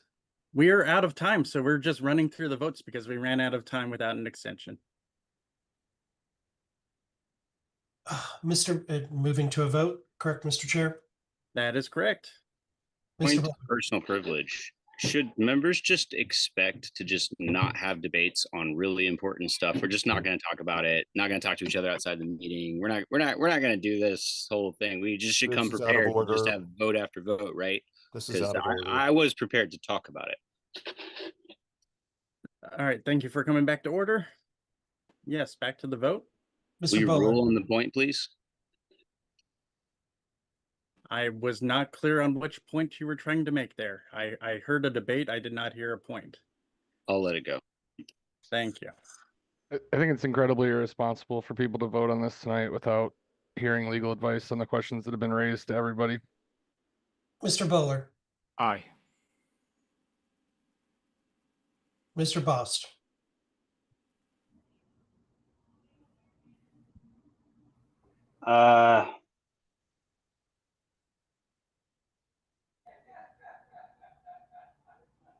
No. Mr. Chatterton, I'll vote no. Mr. Dar, Pass. Mr. Dassing, No. Mr. Ford, Pass. Miss Halsey, Yes. Mr. Neville, Aye. Mr. Martin, Pass. Mr. McGee, I'm sorry, I'm still checking with Adrian. Oh, no, yes. Obviously. I will Oh, vote I'm not muted, sorry. Mr. Nana, Yes. Mr. Redpath, Yes. Mr. Thompson, Yes, again. Mr. Vincent, No. Mr. Watkins, No. Mr. Nikela, Aye. Mr. Dar. I vote yes. Mr. Ford, I'm sorry, somebody in the board's berating me by via text right now. Adrian. No, it's not Adrian. I'm sorry, Mr. No. Ford, what's your vote? Excuse me, I'm getting berated by text. Jesus, at week after week. Week after week. I'm asked to ignore legal principles. I know I'm out of order. I apologize. I'm going to abstain.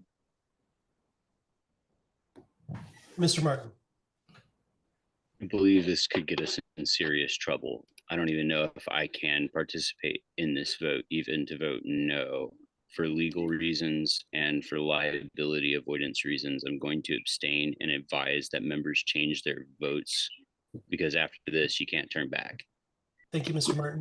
The votes are 10 yes, 5 no, and 2 abstentions. Motion passes. Thank you. Motion to adjourn. Yeah, I second. Objection. Motion has been made and seconded to adjourn and objected to. Once again, we'll go.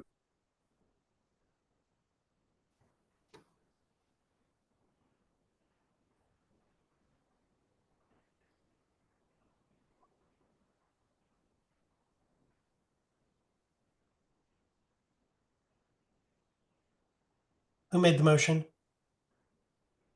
That was me. That was me. Mr. Vincent, okay.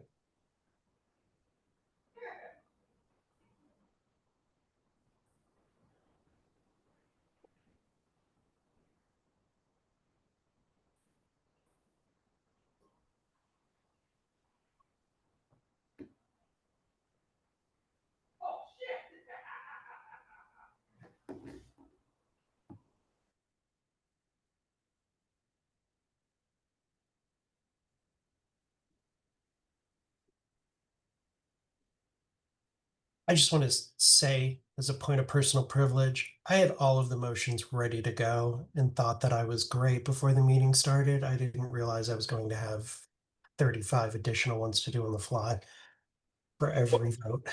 Welcome to the LNC, buddy. You thought. Hey, you used to do hand counts for some of these, so I feel like this is some sort of hazing ritual. Mr. Bowler. For the move to adjourn, no. You're a lazy sister. Mr. Bost. Yes. Mr. Chatterton. Yes. Mr. Dar. No. Mr. Dassing. Yes. Mr. Ford. Yes. Miss Halsey. Of course, I'm having so much fun. So what is your vote? Yes. Mr. Neville. Abstain. Mr. Martin. Yes. Mr. McGee. Nay. I will vote no. Mr. Nana. No. Mr. Redpath. No. Mr. Thompson. No. Mr. Vincent. Yes. Mr. Watkins. Yep. Mr. Nikela. No. Mr. Neville. Or no, you abstained. So that is it. It's 8 yeses, 8 nos, and 1 abstention. Oh, can I change my vote, please? I meant to say no. Now it's too late. Oh, okay. Yeah. Motion doesn't pass anyways. It doesn't matter. Yeah. It doesn't Okay. matter. Adrian needs to text faster. Yeah, he does. Oh, please remain in order. All right, so motion does not pass. We are now back to resolution 2 recovery. Mr. Nikela. Okay. So I move resolution 2. Whereas the Special Investigatory Committee finds that former Chair Angela McArdle financially benefited from her deception of the Libertarian National Committee, be it resolved that the Libertarian National Committee shall explore fundraising and/or pro bono legal counsel to pursue the recovery of funds under any legal procedures available, as outlined in this report and any supplemental reports produced by the Special Investigatory Committee. Do I have a second? Objection to the consideration of the question. We can't even know what they're going to come up with on this, and this is directly affecting our legal strategy. This could actually cost you. You guys don't understand. I can't even say it outside of executive session. What are you doing? Is this for real? Guys, we can't do this. Second. Motion has been made and seconded. This will destroy our legal strategy. We should get counsel in here to talk about the implications of what this does. I'd like to speak to my motion briefly if... Yeah, I'm sorry. Yes, Go ahead. Yeah, that was, thank you. Mr. Nikela, please speak to your motion. Yes, so it is of my opinion and the opinion of the SIC that money went to places it shouldn't have. This authorizes the LNC to seek the recovery of those funds under any legal procedures available. I will say this, the SIC report in itself has been looked over by our general counsel, Mr. Hall. He agrees with at least the structure of the reports and everything else. He has not alerted me to anything that could be construed as going against our legal strategy. And I'll say this, I mean, I don't work for Stephen Nikela, I work for the LNC. The LNC is my boss. Everything I do is for the LNC, so I don't have a personal attorney in this case or anything else. I do want to say to colleagues that are interested in discussing the actual SIC report further, it is always something you can do if you'd like to make a motion to have time in a future meeting to discuss the actual SIC report or anything in it. That would be the time. But as it pertains to this motion, this is simply stating that the prior chair did financially benefit, and we could have the option to seek our legal options in order to recover those funds. So that's all I have to say.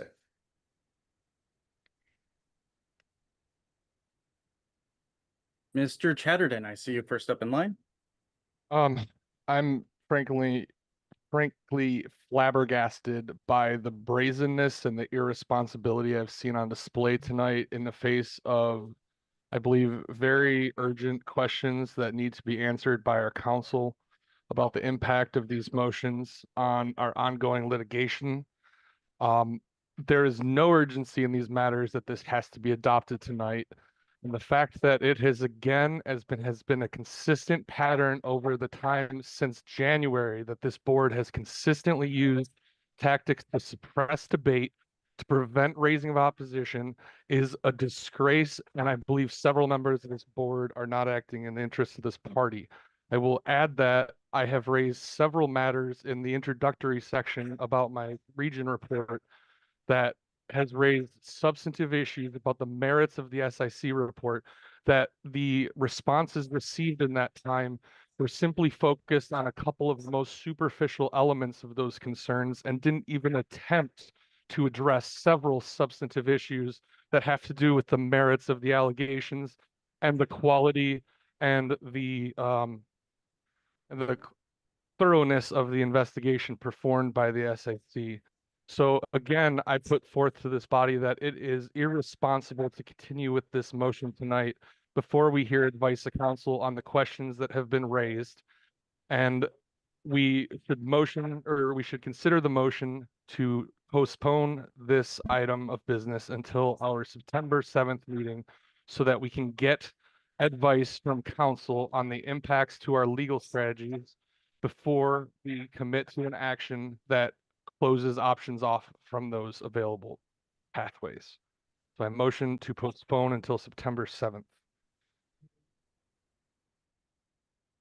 Point of order, has not objection to the Second. consideration already been motioned and seconded. I didn't quite hear you on that point of order, Mr. Johnson. Hasn't a motion to object to the consideration already been motioned and seconded? I don't was believe it had a that- second. I don't believe the motion to object to the question had a second. You know what? It doesn't require a second when I looked it up here. And I was, Mr. Martin, were you clearly making that objection? I wasn't clear. Absolutely. Okay. This is parliamentary. All right, no suicide. objection. No debate. We move to a vote. All right. Point of inquiry is that meeting that my motion to postpone was not yet timely. If so, I would just ask to be recognized after this vote to just reintroduce that. I won't speak Okay. again to it if that's okay. You can reintroduce it right after that, Mr. Chatterton. I'm just remedying my misunderstanding there because somebody Thank you. asked. I missed that too. I appreciate it.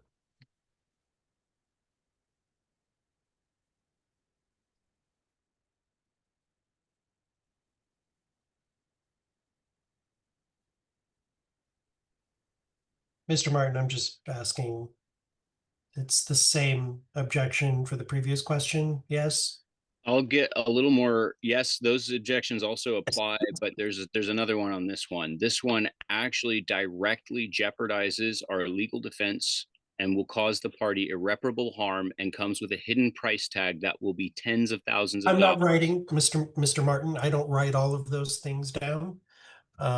So it's you know, what I had previously surmised before was the objection was due to legal matters, conflicts of interest, faulty notice, violation of core principles. Is there something? Sure, all of that, and specifically with regard to active litigation, can cause irreparable harm.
Mr. Martin, does that work?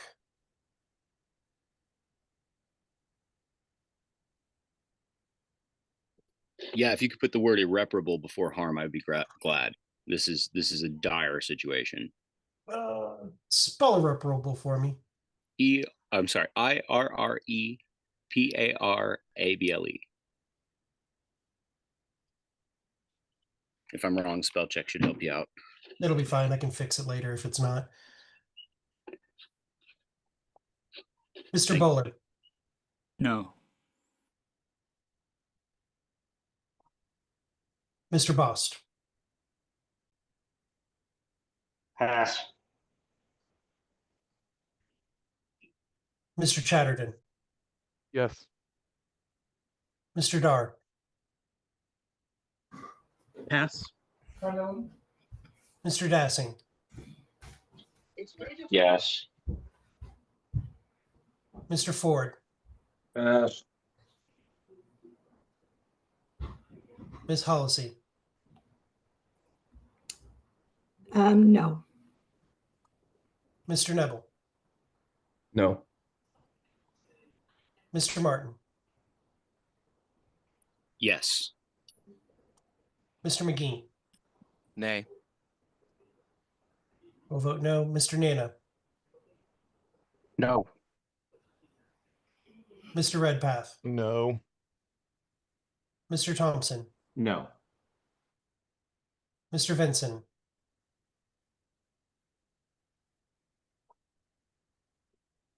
Mr. Vinson, I believe he stepped out. Mr. Watkins, I'll abstain. Mr. Nikela, Nay. Mr. Bost,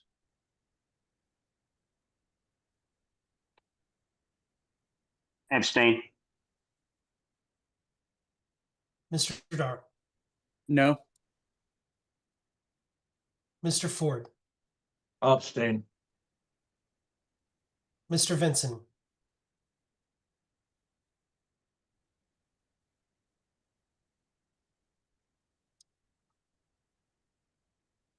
Mr. Vincent stepped out. I don't think he's coming back.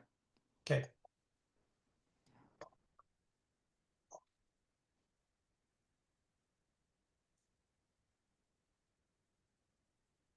Mr. Chair, the votes are 3 yes, 10 noes, and 3 abstentions. Motion does not pass. Thank you very much. Mr. Chatterton, I now recognize you for the motion you were trying to make just you. previously. As mentioned, I won't speak again to it, but my previous points stand and I emphasize them. So my motion is to postpone consideration until the meeting on September 7th to allow time for legal counsel to respond to very significant concerns raised via email to the LNC. I'll second.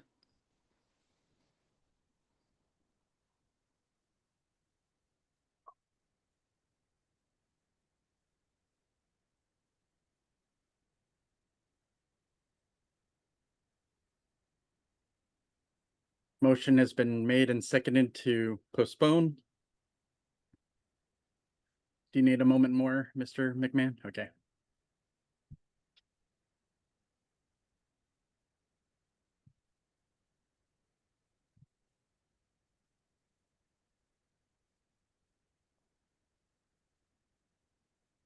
Is this debatable? This is debatable, yes. So you can go ahead and take debate. Okay, question. I was just making sure you didn't have to interrupt to get that correct for him. All No, right. wait, hold on. It was the same motion to postpone, correct? Yes, same motion. Okay. Awesome. Excellent. Mr. Watkins.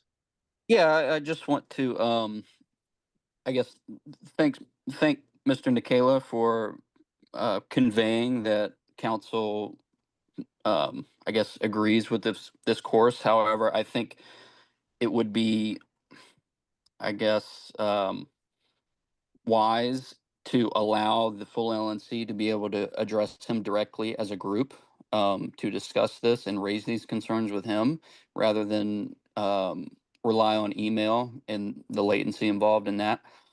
I don't get why we can't just postpone it and go into executive session with council and just hash this out and figure out what's best for the organization. I don't know why we have to just cram this through and not have thorough debate and bring this up again. Like this is the second time we're talking about this because I guess a mistake was made previously. So let's just take some time so that we can talk about it more thoroughly and try not to make any more mistakes.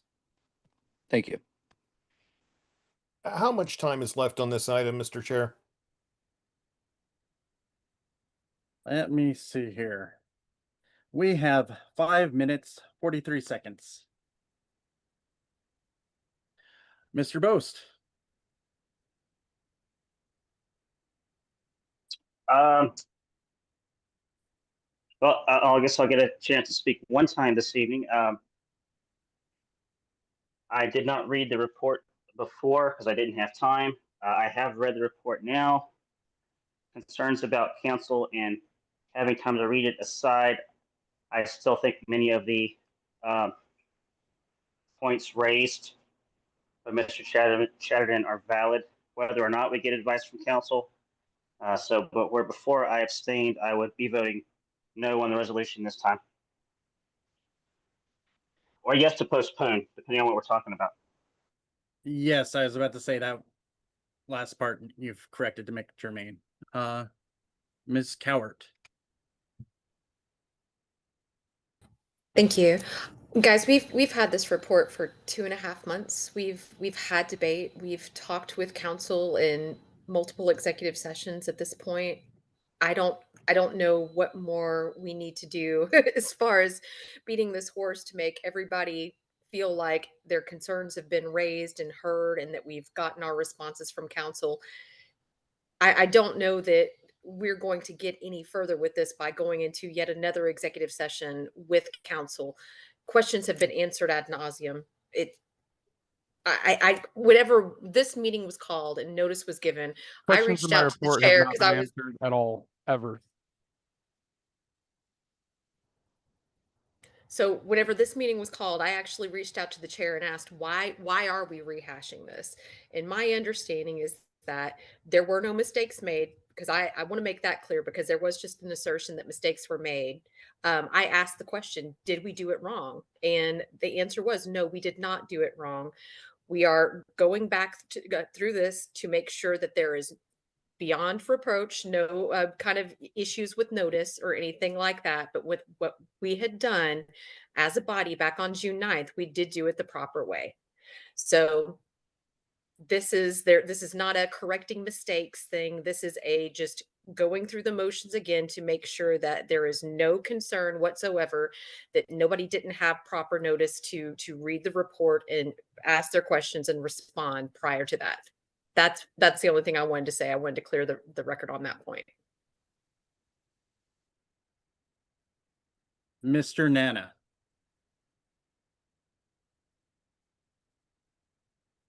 Then in order to call the question, I would like to. I would object. I'll second.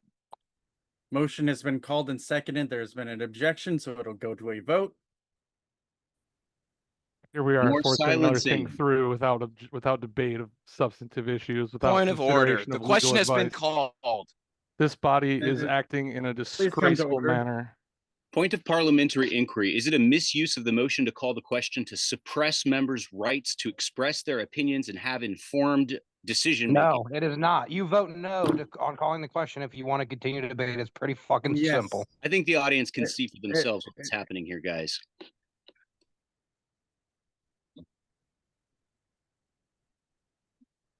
Thank you for that continued debate. We'll go to the question being called. Once Mr. McMahon is ready for calling the question.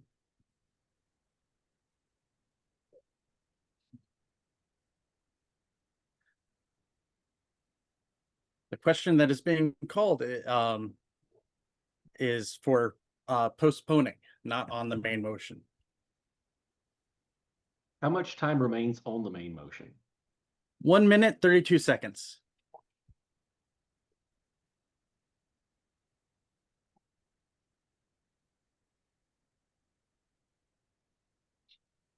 Mr. Dana called the question to end debate on motion to postpone motion 2, or excuse me.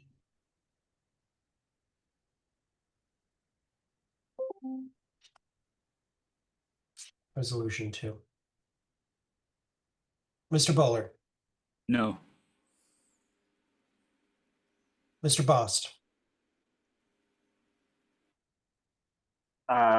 No to calling the question. Mr. Chatterton. No. Mr. Dart. Pass. Mr. Dossing. Abstain. Mr. Ford, No to calling the question. Ms. Hollisey, Pass. Mr. Nebel, No.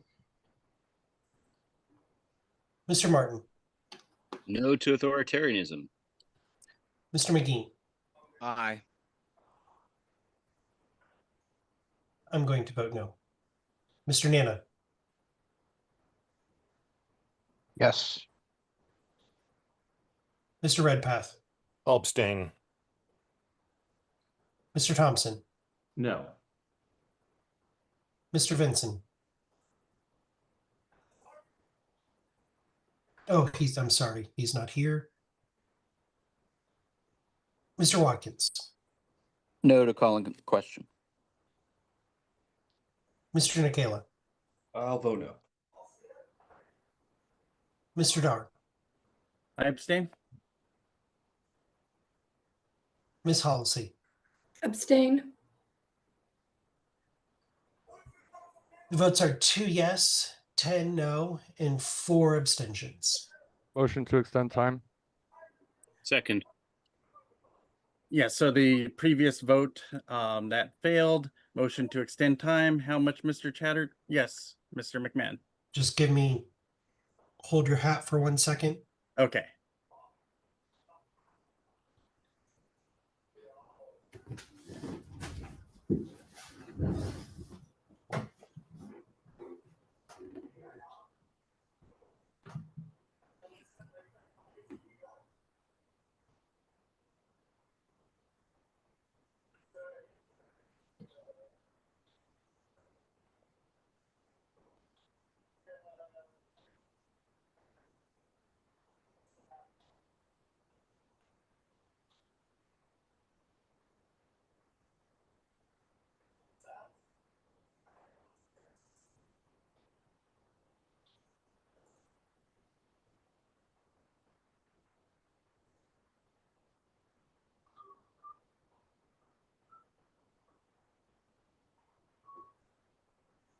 Okay, you can finish the thing. All right, Mr. Chatterton, you were making a motion to extend time. How much time was that? I think we need at least 20 more minutes. If you said 10, I'd vote yes. Objection. All right, a motion has been made to extend time by 20 minutes. Was it 10 minutes, please. If I second? can change that. All right, it hadn't been seconded yet, Mr. Chatterton. So the correction was 10 minutes, and it was now seconded after it being corrected to 10 minutes. Thank you. I'll object. There's an objection to the extension. I'm getting a ballot ready. Oh, thank you. You should just create 20 more of those and Move to extend time. 10 minutes on motion to postpone resolution 2. Done by Mr. Chatterton.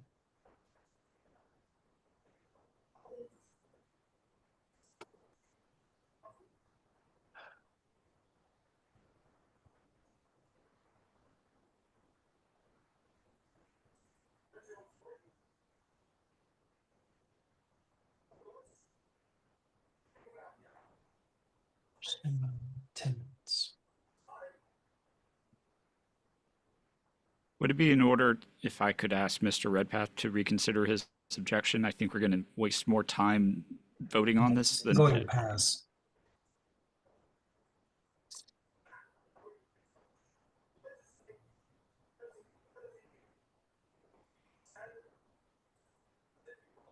Okay, this is move to extend time by 10 minutes on motion to postpone resolution 2. Mr. Bowler. Yes. Mr. Bost. Yes. Is it Bost or am I saying that correctly, by the way? It is not boast. Boast. Okay. It is not boast. It is Bost. Yes. Okay. Mr. Chatterton, Yes, to extending time. Mr. Dar, Yes. Mr. Dassing, Take a turn anywhere we don't want. Yes. No. Mr. Ford, Yes. Ms. Hollisey, Yes. Mr. Neville, Yes. Mr. Martin, Yes. Mr. McGee. Yes. I will also vote yes. Mr. Nana, Nope. Mr. Redpath, No. Mr. Thompson, Yes. Mr. Watkins, Yes, to extend time. Mr. Nikela. I'll vote aye. Mr. Chair, there are 14 yes and 2 no's.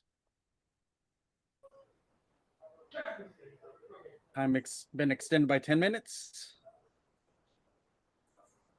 Mr. Martin, you are now recognized. Thank you. And this is on the motion, the main motion, or are we still on the postponement? We Motion to postpone. We're still on motion to postpone. Motion to postpone. It's critical. There's some pretty big issues here, guys. And I'll give you one just right up front. In an organization, a treasurer is responsible for financial oversight, right? And a financial oversight officer who may be implicated in a lack of oversight would be responsible for negligence, perhaps gross negligence, depending on what's going on there. And for that guy to sit on a committee that's supposed to investigate exactly those matters, which would have been under his watch, would mean that he would have a direct personal interest in the outcome of the proceedings. Again, if somebody were involved, say, with the Kennedy campaign and administering the JFC, and they were involved in the day-to-day on that and acted as Angela's right-hand de facto treasurer because the other treasurer wasn't paying attention for some reason, that person would probably also, not probably, certainly be conflicted. They would not be allowed to even participate except as a fact witness. Making your fact witnesses into judges, jury, and executioner is a conflict of interest, a major one. It's so obvious. And the fact that anybody would, lawyers are not some other flesh, guys. You can get another legal point of order, like doctors. We need time. Yes. Point of order. I don't think that this is germane to the postponement. I think that you're getting. I'm saying we need time to motion. explore these conflicts. This is totally germane.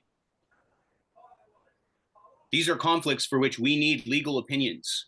They directly impact whether or not the vote, how it will proceed, who's part of it, how we are informed on whether or not the decisions that we're making are right, legal, or even in accordance with our principles. Should I wait for a ruling on that point of order? I withdraw. Thank you. Yeah. This is absolutely critical, guys. Just make sure it's tied in to be germane to the current one. This was what It is. The reason I bring those up specifically is because gross negligence and possible financial malfeasance are incredibly powerful personal motivators, right? So when the council brings up, a very narrow construction for us to say, hey, it's all good, and another lawyer says, hey, dude, watch out, that's dangerous, we should have the time to make sure that we're not walking into a trap. This is national politics, not some irrelevant board in nowhere. We're the third largest political party in the United States, and you don't think there's interests that we might want to just make sure aren't tipping the scales in one direction or the other? I'm only standing for fairness. If somebody did wrong, we need to do it right to hold them accountable. We can't do this dog and pony show and imitate federal prosecutors fabricating charges and then giving nobody time to review anything. And then, talking about how long the report's been out. We've all reviewed the report by now. That's not the issue. But we didn't have the report to review. We didn't have it to review before we passed it, right? So it got rushed into a 24-hour voting lock. And then we've had no meaningful discussions. And all of them are shut down in the way that people have seen shut down tonight, till about 5 minutes ago when we started throwing a fit about it. This is absolutely irresponsible. We have a duty of care and a duty of loyalty that we need to uphold that is now in the ethics policy, and the ethics policy has made that a lot more firm and a lot more binding than it was previously. I believe, even though maybe some parliamentarians, lawyers might disagree with me, that's okay. That's happened before, and I've been right before. But this is not my opinion. This is the informed opinion of consensus counsel. So My problem here is something that I can't back off on good faith as a fiduciary. So we absolutely need more time to consult with lawyers before we make a mistake that we cannot undo. Once we do this, there are things that can happen in related lawsuits that would be very, very bad. And you guys probably do not understand the implications of exactly what this means or why it matters. I can't talk about it because it would jeopardize our legal strategy for me to say it in front of the audience. That makes this even more irresponsible. I yield. Mr. Bowler. Yes. I haven't, point of personal privilege. I've rarely spoken this evening, except once intemperately. Yes, please let Mr. Ford go first. Thank you. My appeal is very uncharacteristically brief. We have a meeting in a week. Members of a board of directors have raised significant concerns. We are coming to the end of this process, but I will tell you, if we don't take every step necessary to publicly resolve this process and overcome and resolve every objection, this will be continued to be argued about for time immemorial. There's only one way to solve this for the good of the community, because we are vastly divided on this. If we do not take this one extra step, because at this point, there's nowhere else to go after this one step other than outside litigation. But if we do not take this one damn step right now and vet, then you will be hearing about the decision of the LNC to quash potential legal issues forever. Whether that's fair or unfair, I'm not saying, but it's a political reality that it will be continued to use by both sides. And at a certain point, we have to bridge this issue for 1,000 unrelated reasons to this argument. But if we do not exercise that final due diligence, and we're talking a week, and then it's over, we come to a decision then. This will be debated forever. So I'm rising in support of postponing this only so that we can come to an orderly conclusion with all arguments heard. Thank you. Thank you, Mr. Bowler.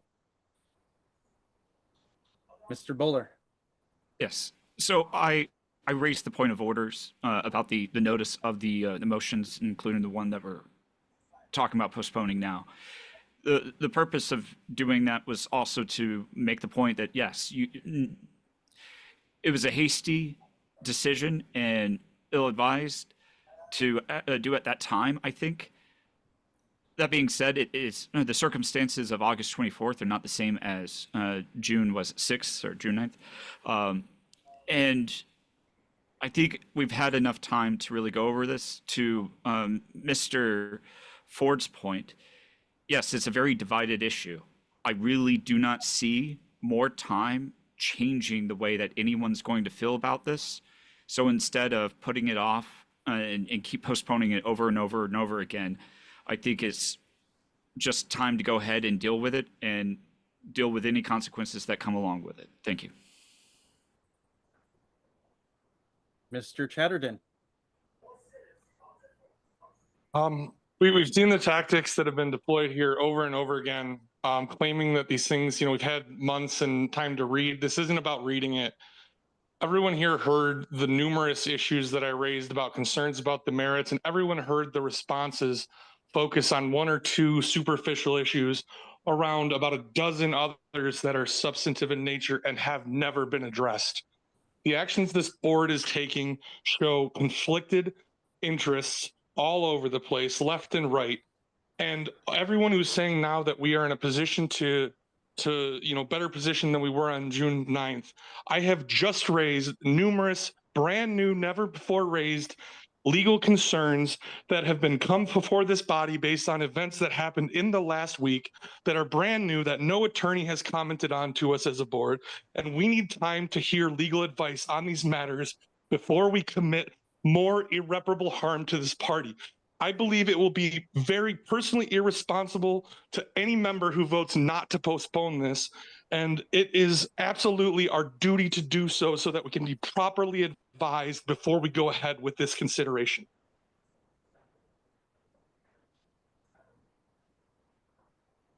Mr. Bost. Yes, For the record, this is my second bite on this topic, I think. I just want to reiterate that none of my objections are related to matters of notice or matters of how many months have passed. They are all related to issues with the report. Thank you. Mr. Watkins. Yeah, I just want to at least ask the rest of the LNC to indulge those that have these concerns and have raised them. I mean, it's pretty clear that they feel very serious about this and the implications. I don't see why we can't, like, you can have your conclusions already. I don't think those are going to change. I don't see the harm in delaying just a little bit longer to indulge those that have raised these concerns and go over them in a group with council, and us as the board hear council advice to them. I really don't see what the harm is in that. And that's fine. I get there's disagreements. I mean, it's very clear that there are strong disagreements, but I think a significant portion of the board, at least having objections or hesitation right now, I think it does us a disservice to not allow that to occur. I mean, I don't think we're in a position to just deal with whatever consequences may come, because we don't have a clear idea of what those are or how significant those consequences will be. I mean, we had the financial report come out today, and it's not good. And how, like, what does that mean financially for us? What consequences may come? How severe will those be? Like, I don't know. So I just don't see why we can't just postpone. Like, you're still going to vote the way you're going to vote. Fine. That's fine. But at least allow some discussion to be had. Thanks. Mr. Chair, isn't time up on this? That is correct, Mr. Redpath. Thank you for noticing the time. We are out of time. We are moving to a vote on the postponement and then on the motion itself, unless it's postponed.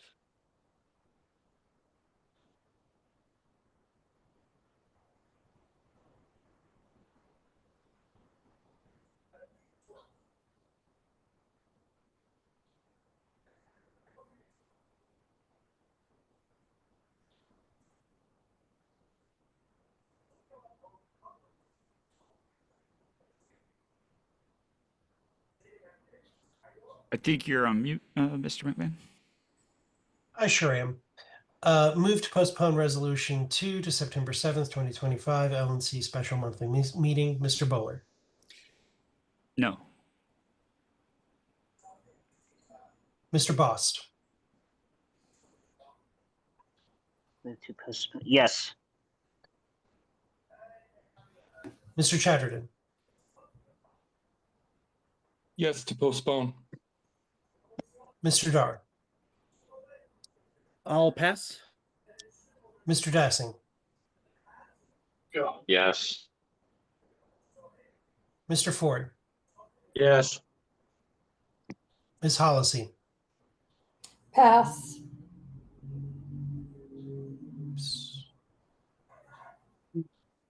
Mr. Nebel. Yes, to postpone. Mr. Martin. Yes to postpone. Mr. McGee. I'm sorry, wrong column for Hallisey's vote. Oh, thank you.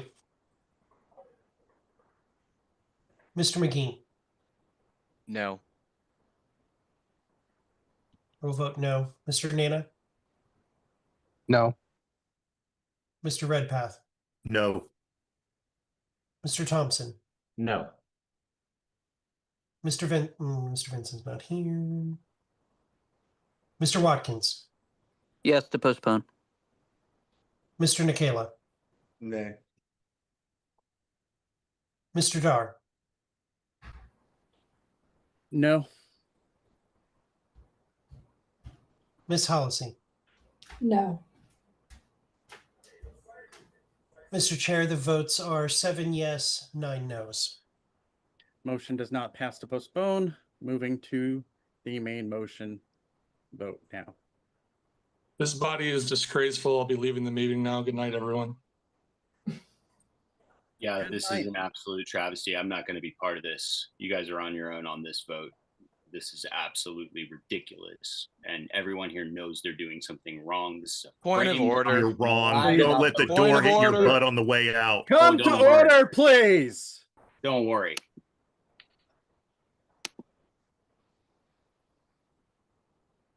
I'm sorry, Mr. Redpath. He was concerned about about Austin's door. That's what I thought.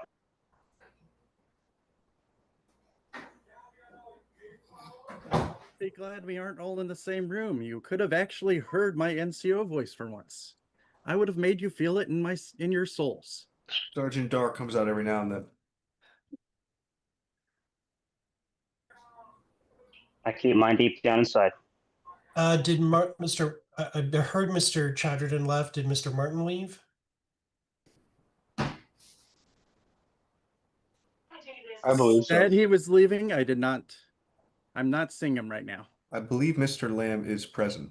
Mr. Lamb is present. My intention was Yes, to. I'm present. Okay. This is resolution 2 as presented. Mr. Bowler. Yes. Mr. Bost. Under the circumstances, I have to vote no. There's no other way. Going to ask Mr. Chatterton or Mr. Wiley. Mr. Dar. Yes. Mr. Dassing.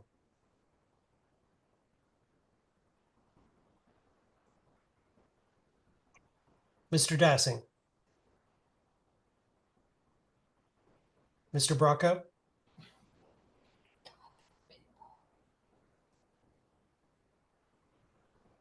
Mr. Ford. I'll pass. Ms. Hollisey.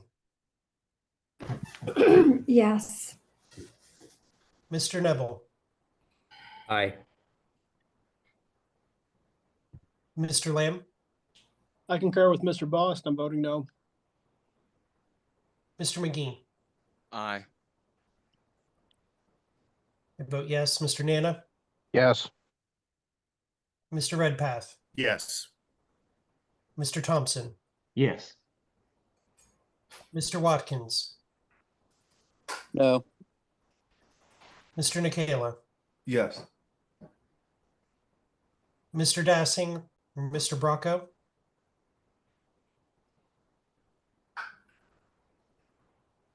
Mr. Ford. I'll abstain.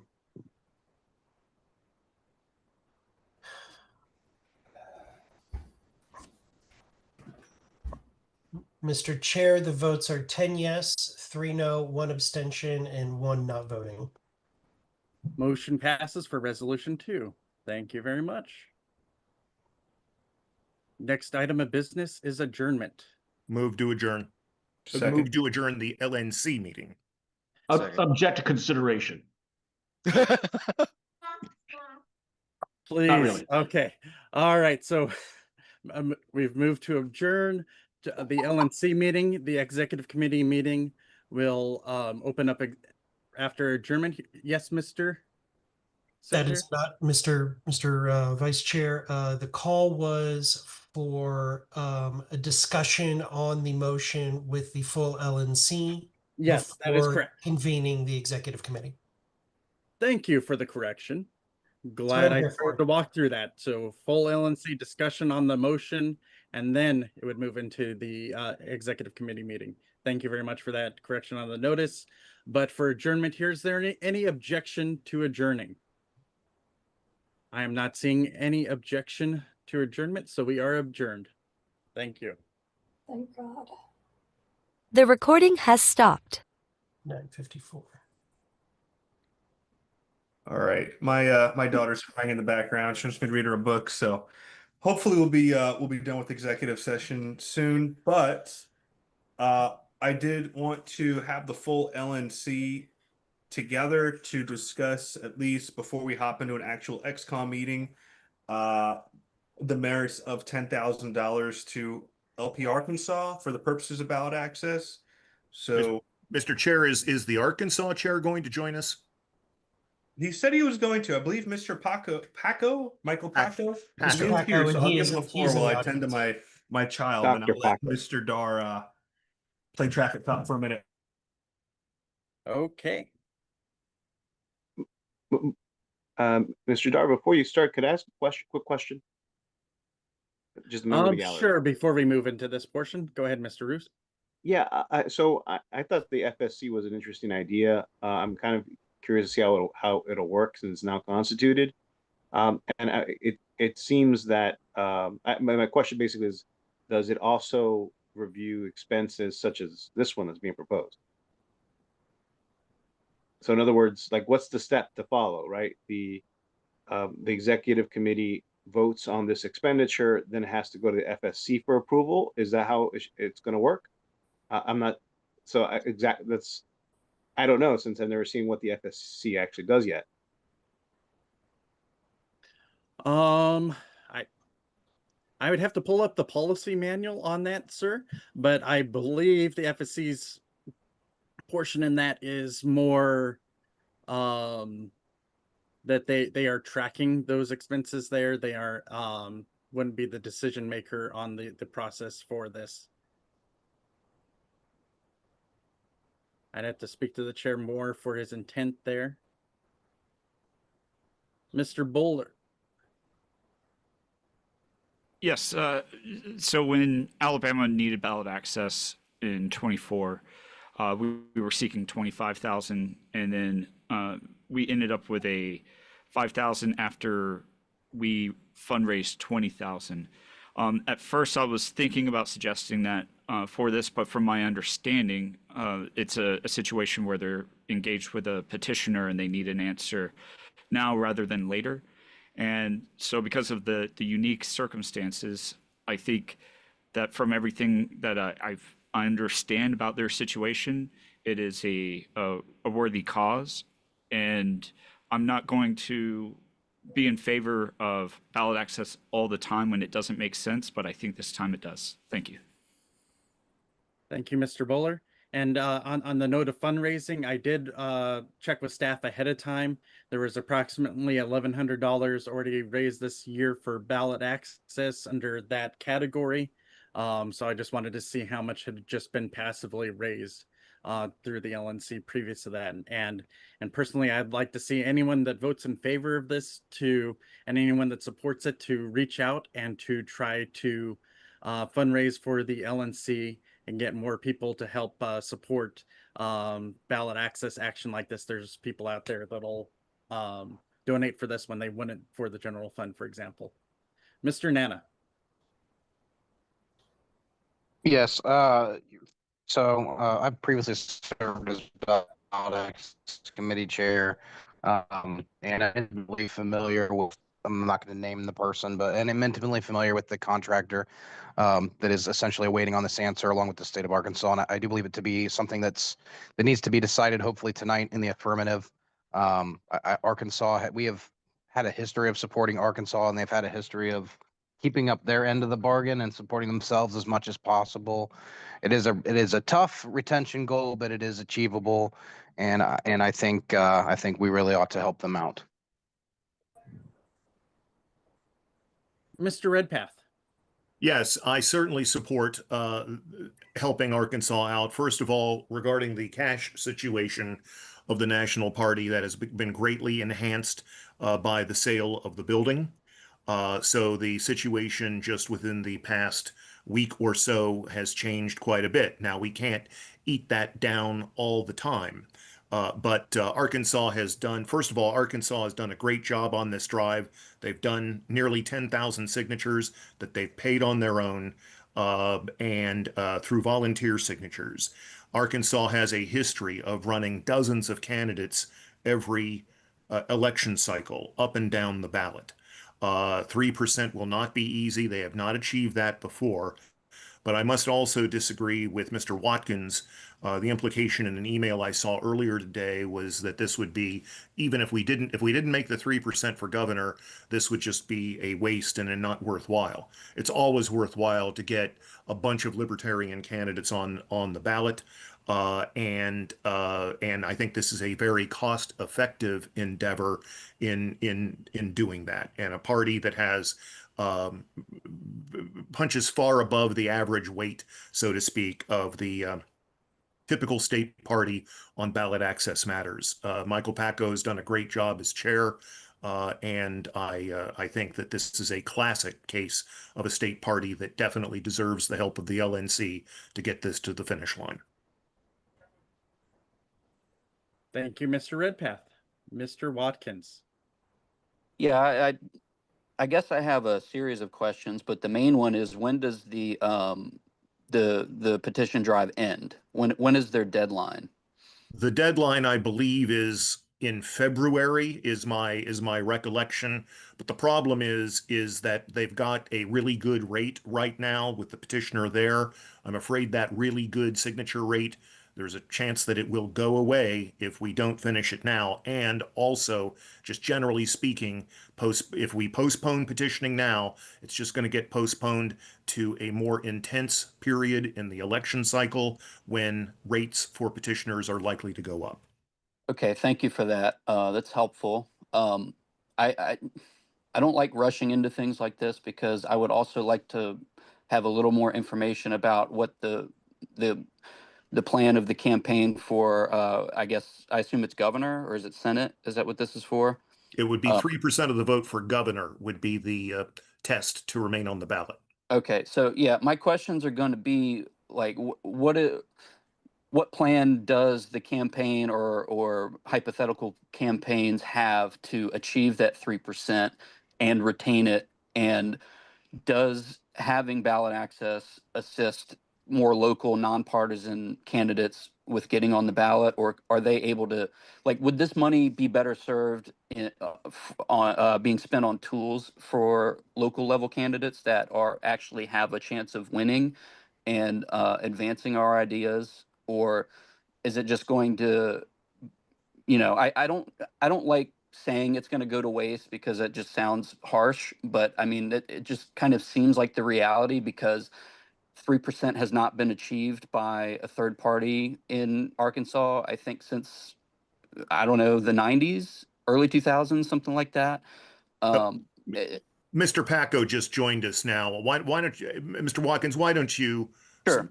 This is a full, just if I may, before Mr. Packo speaks, this will be a full party petition. This is a full party petition that qualifies candidates up and down the ballot. So if you want to incentivize local candidates, they're covered by this petition. If this petition drive doesn't succeed, a lot of those down ticket candidates aren't going to be on the ballot. But I would like to ask Michael Packo to comment on this as well. I don't know how much he heard of Mr. Watkins' question, but I'd surely like to hear his insights. Thank you, Dr. Yes, thank you. I have been here and heard the conversation. Yeah, just to clarify that this is ballot access for the entire slate of partisan races, which includes all state races, all state legislature, as well as all county and township offices. So that includes our local county commissions. It also includes the two constables that are serving as elected libertarians right now. They would be able to run for re-election as libertarians. Okay, thank you. That does help. So are most of these township and local, most of those are partisan, or is there a mix? All the township and county races are partisan. There are a handful of municipalities in the state that have partisan races as well. For instance, we ran a mayoral candidate in Pine Bluff last cycle, but that's the exception rather than the rule. I got you. Thank you. I appreciate that. And then one final question for now. Have there been any announced local township and what have you candidates? If so, how many? Is there any that have expressed interest or anything like that? I just would like to know if, you know, we're getting the bang for our buck here with the number of candidates in more favorable races. Yes, well, we do have a stable of candidates who have run in the past, and we would expect many of them to step up again. We presently don't have anyone for that top line ballot position for governor, but that's a high priority to find someone who has the drawing power to make an effort to get that 3%. We've come very close in the past when it comes to gubernatorial races. In the presidential election years, it's a little bit more challenging, but we're optimistic about the fact that every cycle, and this is our 8th time petitioning to become a new political party, we get more votes, we get higher percentages. So we're optimistic about this cycle, as we always are, and getting better and improving. Cool. Thank you. I appreciate it. Thank you, Mr. Watkins. I do notice the difference when I see the hands raised on the visual screen. It puts one order, and then on the participant screen, it puts another order. So I'm sorry if Mr.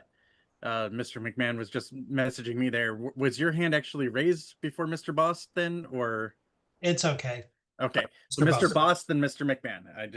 You were saying, oh, I didn't recognize you previously. I wanted to make sure I was not making a mistake. Thank you. Yes, my question is this a full 10,000 that'll be out the door for the LNC, or is there a chance for this number to be reduced by additional contributions, or perhaps the whole 10,000 will not be needed? This may be for the executive committee as much as Mr. Packo. Mr. Chair, if I can, or Mr. Vice Chair, I guess it doesn't matter. It's informal. It says motion to encumber 10,000 for LP Arkansas petition drive, which does mean that it could be reduced if less money is needed, or they qualify early, or Mr. Packo, Chairman Packo, notifies the LNC that they don't need all the money. It doesn't mean we spend it all. Spend it all. Just up to is kind of. And I do have a follow-up that may be for Mr. Packo specifically then. May I? Mr. McMahon is go muted, ahead. I think. Yeah, go ahead. Yeah, you're fine. I just realized that because I talked, it put my hand down and then put me back to the bottom. I wrote you in this time. Go ahead, continue on. So, yes, I believe from the previous email you had a certain number of signatures. Are you able to turn those in early, or do you have to turn them all in at once? That's a one-shot deal. They all have to be turned in at once, and there's no recourse if there are too many invalid. So basically, you throw out the whole thing. That's why it's so important that we pad the totals with enough to account for the fact that approximately 20 to 25% of the signatures are likely to be invalid, not registered voters. Thank you very much, Mr. Bost. Thank you. Mr. McMahon?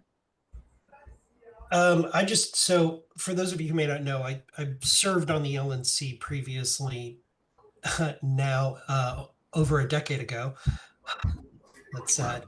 And I served, I believe the only person that's currently on the committee that I served with at the time was Mr. Redpath, I believe. I don't think, Mr. Ford, were you on in 2014? Head shake, yes or no? No? Okay. That was my memory.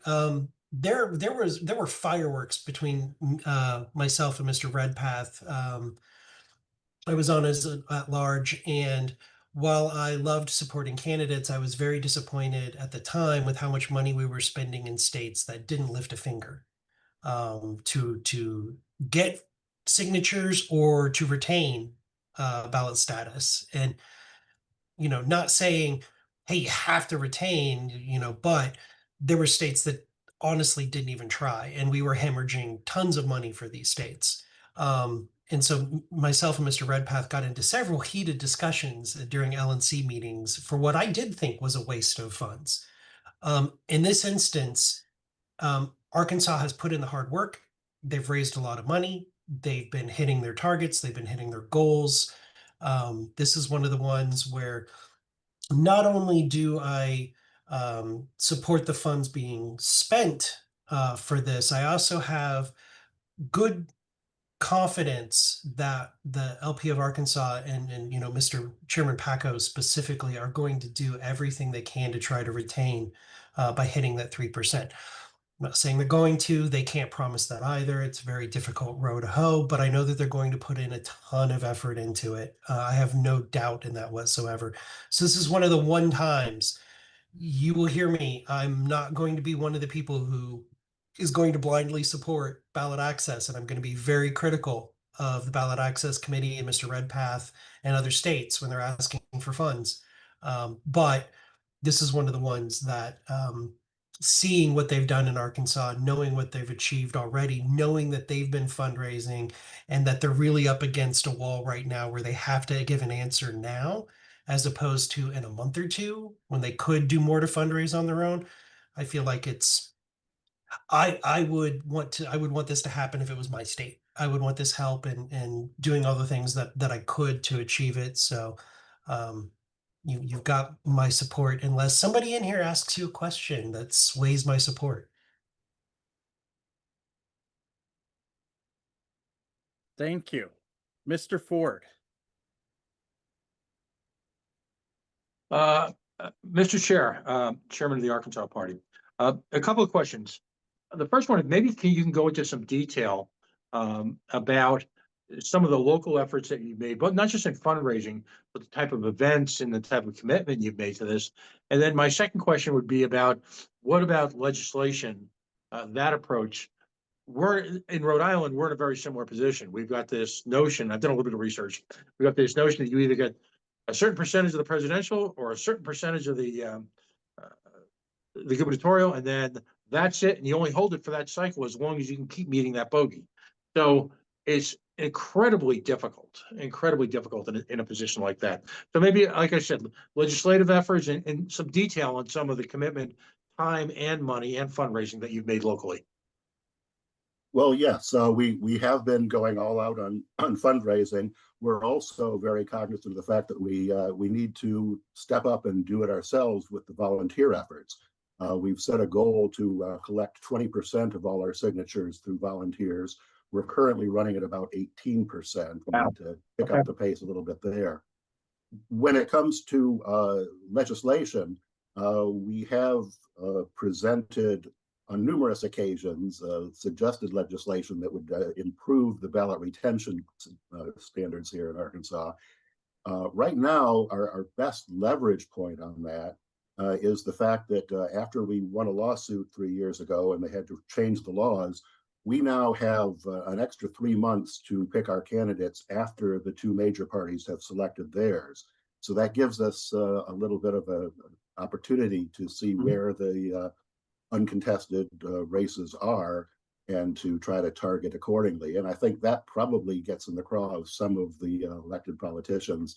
So I think our answer to that is, well, the easiest way you could get rid of that advantage for us is to treat us like not a new political party, but an established political party. So our recommendation is that we would ask for 3% in any statewide vote for ballot retention. And on that standard, we would have qualified in every election since 2014. So, if we could get that change, it would be very helpful going forward. But one of the quick requests, perhaps you can, either yourself or someone from your team can join us at National on the Ballot Access Committee, because if you're getting 19%, that's pretty impressive. Congratulations on that.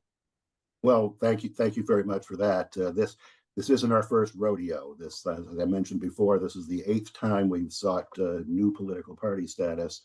The 7th time that I've managed it personally. So we've got a little bit of experience under our belts, and we're trying to utilize it as best we can. Thank you, Mr. Watkins. Yeah, I guess I had just more I guess a question about like what the budget looks like for ballot access specifically. I know it was mentioned that there was 11,000, I think, in the fund. or something like that. I just want to know like where we are. Like, are we over budget? Are we near budget? Like, what does that look like? Just kind of want to get a better idea on that. Mr. Chair, I think there's been zero spent on ballot access this year so far. I'm not aware of any expenditures so far on ballot access. Okay, so the 11 or so thousand, that's just what's in the fund right now. There is Sorry. there is no fund per se for ballot Or access. the allocation, I'm sorry. Whatever. That is the source that it was donated under. So Okay. when people choose sources to donate on the lp.org website, there's different tracking sources, and we can track that people donated under that there. And that's what they earmarked those for. Okay, so I guess just trying to think in real time here, like it's around 11 or so thousand that was earmarked for ballot access. Then we would encumber an amount that would almost add up to that in total for one state. I guess is just a concern. I mean, it's not like a deal breaker, I guess, but it's just, what are we projected to bring in more as far as ballot access specifically over the next several months? And how many states are potentially going to need assistance? That might be a good question for Mr. Redpath. The answer to the first, what's coming in are going to be earmarked for ballot access. I don't know. Right now, we monitor the Maryland situation. They have a substantial amount of money in Maryland, and they have had to go, by the way, they were not getting any takers at $3 per signature. They have raised the amount, I believe, to $5 per signature in Maryland to find people who are willing to petition. We've got a rate below that in Arkansas that should, we need to be cognizant of. So, I mean, I think we need to monitor that situation in Maryland and see if, how far they can go on their own. That would be really the only other one right now. I think we could be petitioning in North Dakota, but there's been very little activity in that state, and I would not recommend an expenditure for North Dakota at this time. Gotcha. Thank you. Mr. Martin. Excellent. Hey guys, I wanted to just note that this is exactly what the Overwatch proposal is designed to address, and I mean designed for it. We could be paying some of our guys $2 a signature. In an afternoon, that's 50 signatures. They've made $100.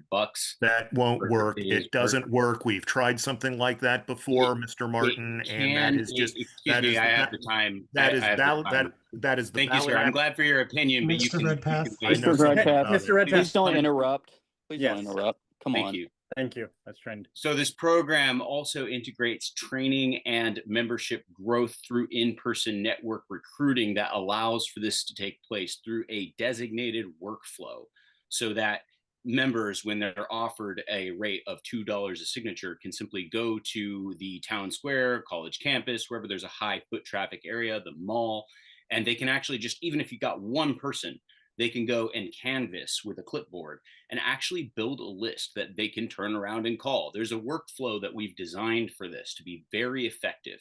Within 24, 48 hours, these people remember who they put their name down with, they remember who they talked to.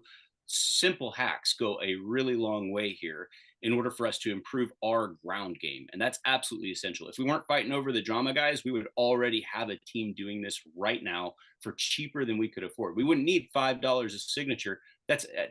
We're paying out the nose for that. We could pay $2 a signature and give $100 a day to an actual libertarian on the ground that belongs to the party and open that up to more than one person. We could do triple the signature gathering and have way better results. So I just want to say, from the legislative session to the electoral session to ballot access petitioning and all of this, these combine very nicely into some strategic workflows that we can pay for.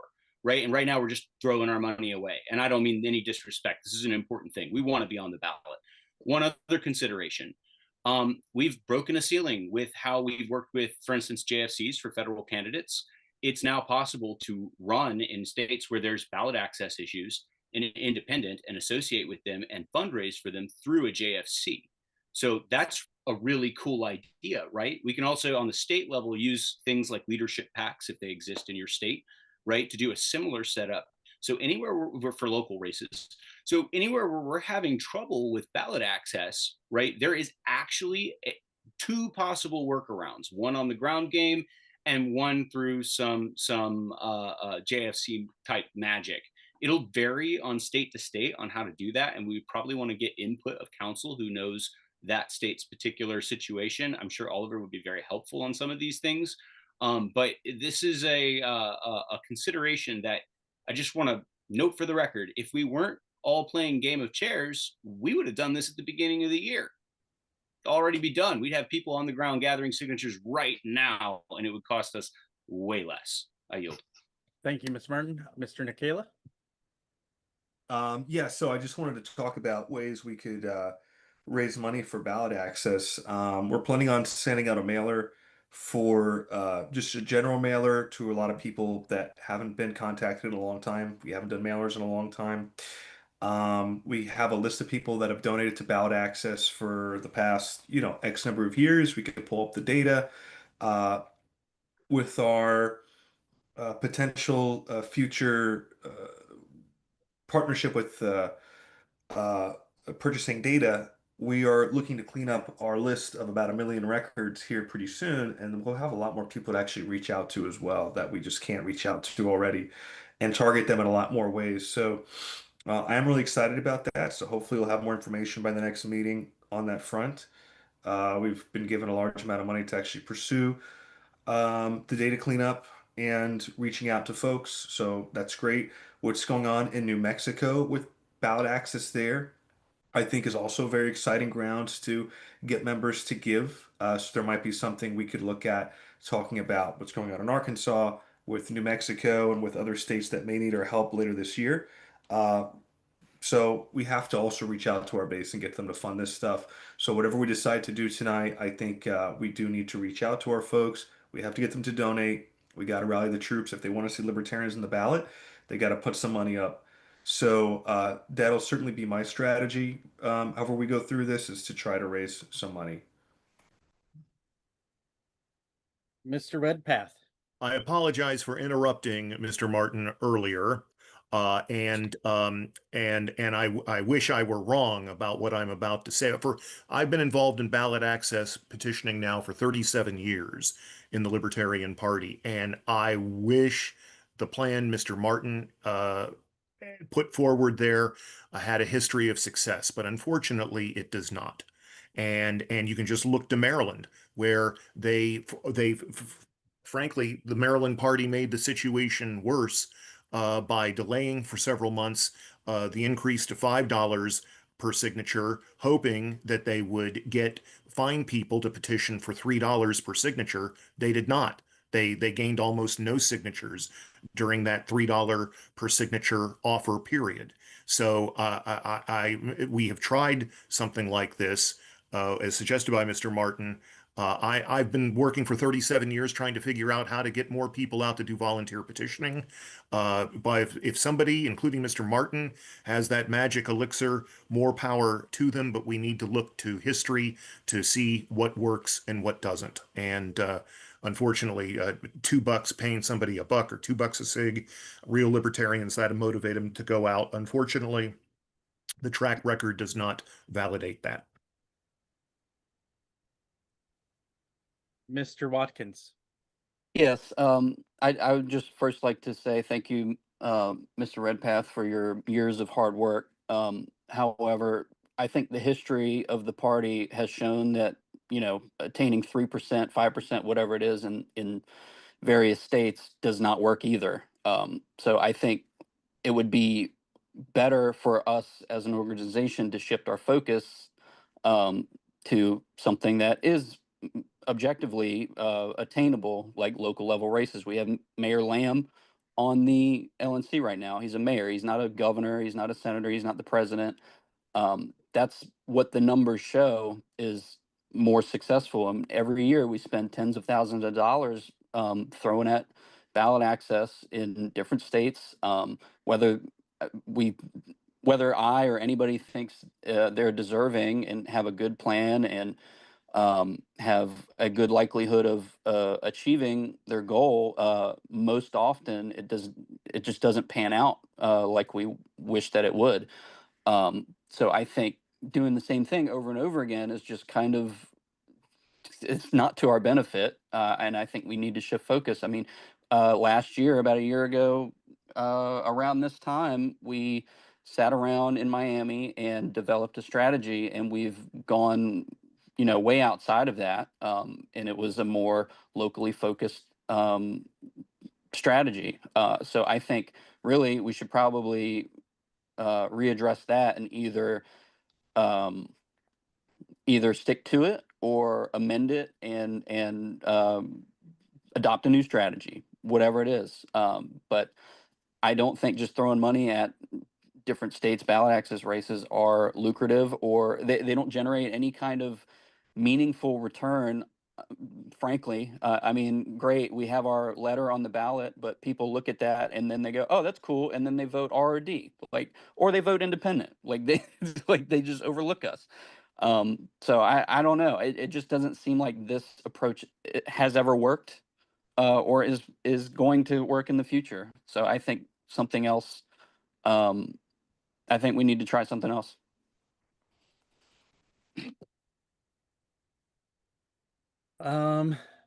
Mr. Redpath. I didn't mean to put my Could we hand. hear from Mr. Paco, please? Mr. Paco.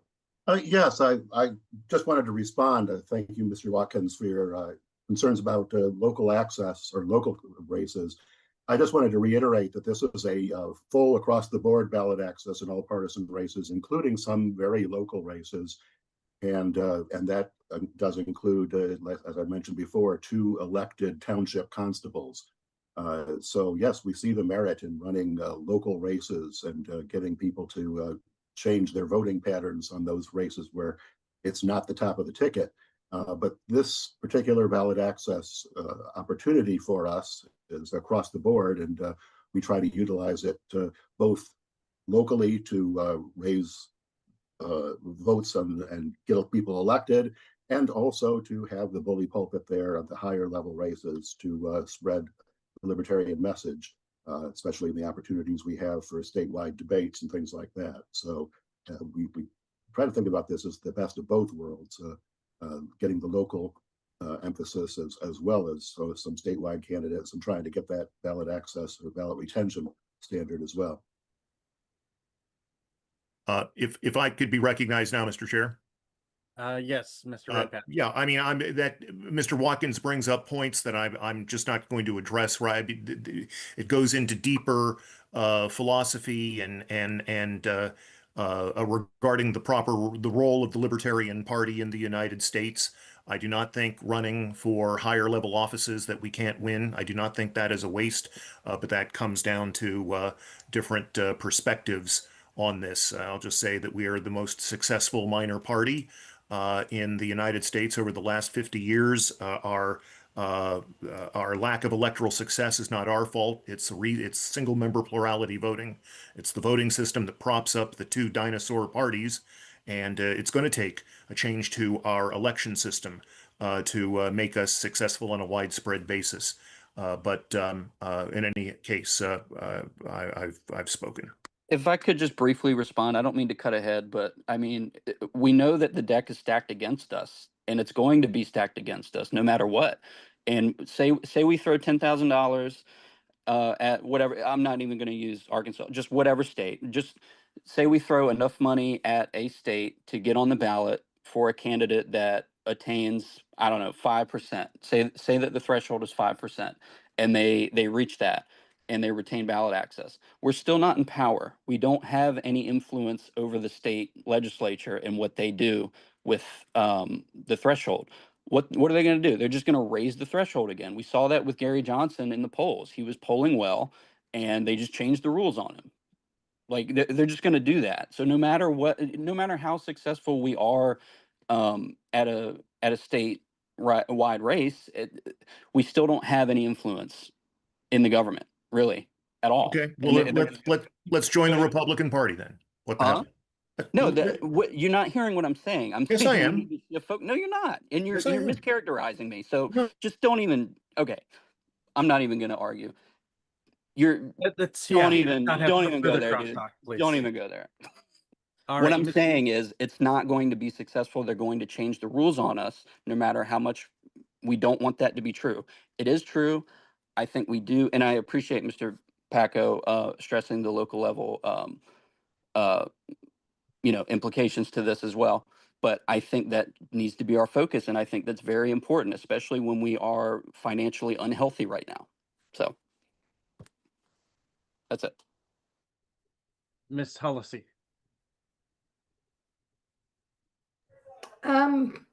My only concern is, my question is this seems like a good idea. We need this, I think. But what about doing like donations rather than coming to a board that's in a organization that's financially strapped and losing money?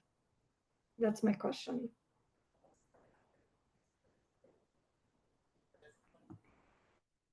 Well, Mr. Redpath might be in a better position to talk about that. Again, the donations issue, I think it's been brought up in the past as well. But I would just like to point out that we are very close with a little bit of help to get us over the top.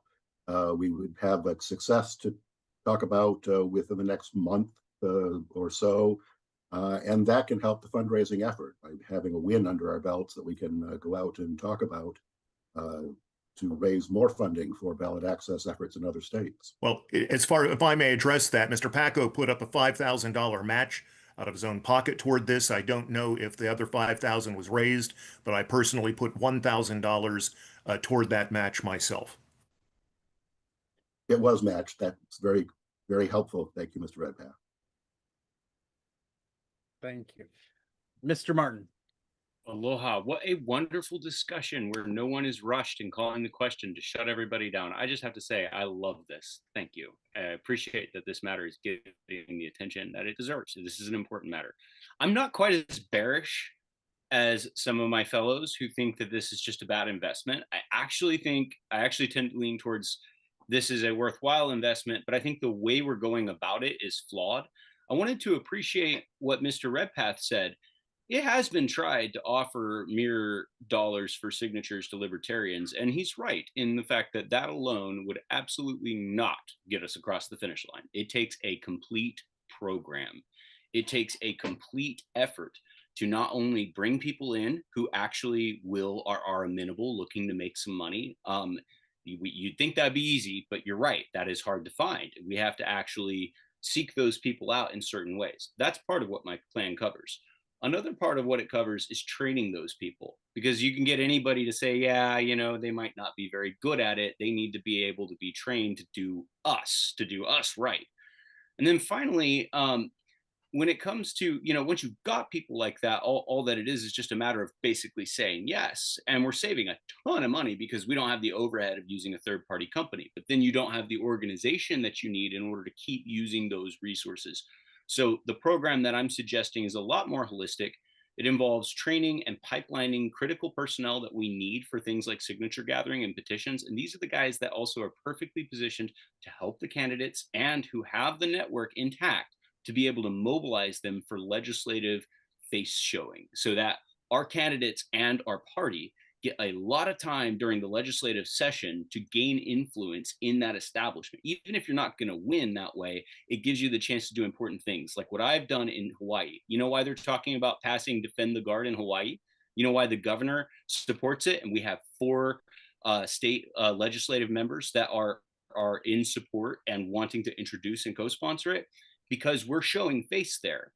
Right, we're targeting bills in the legislature, even though we don't have anybody elected there yet. But this ties in directly to electoral season. If we want people elected there, we especially want our candidates to be showing face time. We get in the news almost every week because the bills that we oppose, we're often the only ones doing it, right? We're the only ones showing face. We're able to go and petition on these issues, which gives us an excuse to build a network that allows for rapid ballot access petitioning. when our candidates go, we've got the lists ready to go. We're not scrambling. And the people that we're paying is it's a lot more passive. We've got them trained. So it's quality over quantity. A couple of good signature gatherers is really all that you need. It's a few can make a huge difference. And if you train them to the point where they can recruit and train others and are doing more than just gathering signatures, suddenly you have a holistic workflow process that can save us tens of thousands of dollars on ballot access costs and allow states a new way to fight and give the LNC a new way to deploy resources intelligently across the country in winnable races. So I just want to say this has certainly not been tried in the past. I know because I looked at our past in order to develop this plan. And paying people $2 a signature is a great idea. $3 a signature, maybe a little bit more, still a good deal for us, right? We can afford that, but we can't just say, well, magic, here's the money, come and get it, and expect people to show up and do a good job. That's not how a business works. So respectfully, Mr. Redpath, I don't think anyone has ever tried anything like this, but it's essential. And I think that there's a lot more nuance to this program that you might appreciate and others might appreciate as well. Mr. Paco, if you could, what do you think the odds are of achieving I think it's 3% margin? Do you have a plan to maybe try to reach that many people with one of your major campaigns so that this might not be an issue in the future? And is there any way I can help you to support that? I have a program that you could take in your own state that might help to make sure that we don't have to do this again. We've, as I've mentioned before, we've come very close in the governor's race in the past. We were in, I guess, 2018. We were within less than 1,000 votes. We had 2.9% compared to the 3%. So I don't think it's definitely out of reach for us. We just have to find ourselves a good, energetic candidate and support that candidate as well as the rest of the party. Now, I plan to run for office in a supporting role to also push the issues of opening up the political process, making it more competitive, having other parties in order to push for the idea that hey, maybe it's time to think about voting different, vote for the Libertarian for governor, even though we all know who's going to win and who's not going to win. Make your vote matter by giving us a chance to move forward and maintain some more competition in our political system. Thank you. I appreciate that. Mr. Nikela. Let's see, where do I start here? I remember a time when we had real money, a couple $1 million a year really isn't real money, but we had more money than we do now when we were giving $50,000 to candidates, not even just ballot access. I'd like to get back to those days. If I'm not mistaken, I think does Texas require a gubernatorial candidate to get a certain percentage in order to maintain ballot access? It's 2% in any statewide race. In any statewide race. So it's not completely unique to Arkansas that we're saying having to get a certain amount. I know in New York it was that way within, certain races for a while. We unfortunately lost that. That's going to be extremely expensive to get back. But in a lot of states, sadly, we have to spend a lot of money in order to just get on the ballot. I think Mr. Watkins brought up some good points, and I want to address a few of them. In Florida in 2019, we did Operation First Step, and those of you that were I don't know if there's anybody in this group that's from Florida, but we ran, I don't even remember how many candidates, but we got 33 candidates elected. I think it was, I want to say, 2018, 2019 era. It was really spectacular, and it wasn't dog catcher. I mean, we had city council, county council, community development districts, a lot of really good positions. And part of the reason we were able to do that was number one, we ran local races, which I believe in. But number two, we have ballot access in Florida. We have constitutional ballot access. We have the best ballot access in the country, as far as I know, because if three people in this group wanted to create a new political party tomorrow in Florida, we could do it. I mean, it's that easy. And one of us could run for whatever we wanted. So other states have to worry about this kind of thing, unfortunately. So to Mr. Watkins' point, I don't see the strategy changing.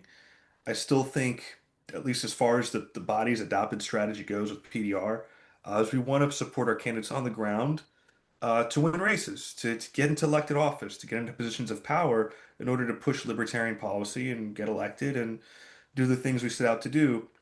Conversely, there's people that, despite what you tell them, they're going to run for governor, they're going to run for Senate, they're going to run for House, whatever it is. And a lot of them know, look, your chances of winning they're what they are. But they still do it for whatever reason. I don't want to discourage them from doing it as long as they understand that they're doing it for a specific purpose. Maybe your goal is to get 3%. If you can hit that goal, that's a good goal. And I think it's a worthy goal. And so I think there is a strategy that encompasses both for practical reasons. But to Mr. Watkins' point, I still think that local offices it's our bread and butter. And we still need support for the candidate support committee and PDR. That's something that we're lacking, I think, right now. We're getting there, but we're still lacking. That's all. Yeah, I'd like to just say one last thing, and honestly, I'd like to move on and just go to bed. But just Forget me. yeah, thank you, Steve.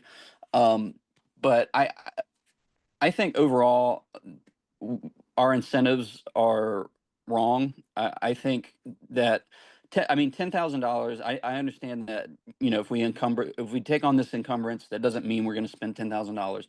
But I just think that amount of money could be better served, working on purchasing and building tools for those candidates to use. We have voter gravity. We could set up an incentive structure that focuses on local level races, because like I've already mentioned how I feel about the higher level races, and I think those do serve a specific purpose. I think it should primarily be a messaging and recruiting tool, and then the real action happens at a local level because that's where you build trust. So I think it really just depends on the candidate and campaign in question. I really think just because we've done things in the past doesn't mean we should continue to do that, especially if they're not working. But yeah, I think the root cause or the root issue for me, I guess, is just the incentives seem to be structured incorrectly. We talk about ballot access in various states, and we're like, oh yeah, we'll do this for you guys, we'll do this for you guys, and that's fine. That doesn't.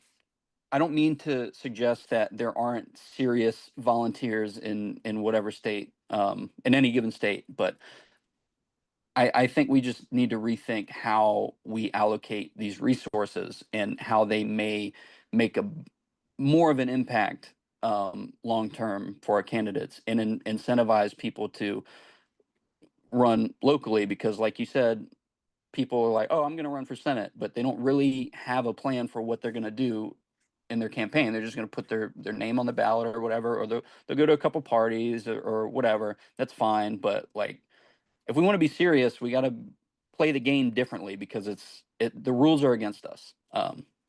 So if they're against us, we're playing a different game.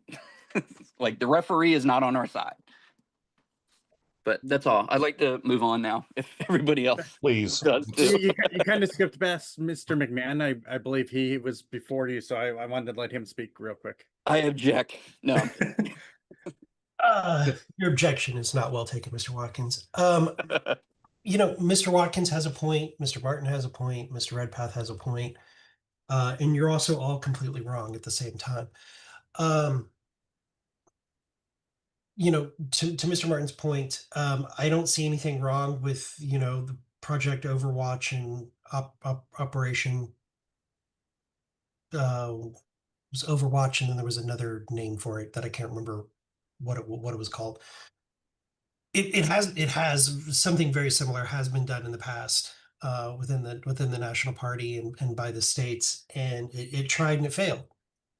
It's important to admit that and to talk to the people who were here then that know why it failed, or can at least give some guidance as to why it failed, so that another program might be successful. I don't think we should shy away from something just because it failed in the past. I think you try and try again. You try to build those inroads. We've had systems like voter gravity, similar to voter gravity over the years that didn't take on, they didn't work. We've had lots of programs over the past that died in the fire and were in the dustbin that then got brushed off and then became successful. This may be a program that's successful. Problem is, it's not here today. We need it today. Within the next couple of days, we need an answer for this petitioner. And I don't want to see all the hard work that a state has put into achieving this to then have it end in the last minute, even though there probably would be successful in fundraising more money over the next couple of months before February. But they don't have it today. So they kind of need it now. I agree with Mr. Watkins that we need to have more tools and better things for our candidates. I will say that $11,000 was given by donors. This wasn't the money that was apportioned by the budget. This was people donated to the Ballot Access Fund, requesting money to go to the Ballot Access Fund, not money to go towards voter gravity or mailers or anything else. That's what these donors wanted it to go to, was ballot access. And here's a worthy ballot access thing. But I think we need to do more things. We need to focus on those things. I can tell you that here in Indiana, one of the most unsexy statewide races is our ballot access race. Comes around every 4 years, and it's Secretary of State. And most people don't know about the Secretary of State until very recently. And they just didn't care. And it's a hard thing to get people interested and motivated, especially in Indiana, where for a very long time it was, it takes 15 minutes to register your business in Indiana and get everything set up.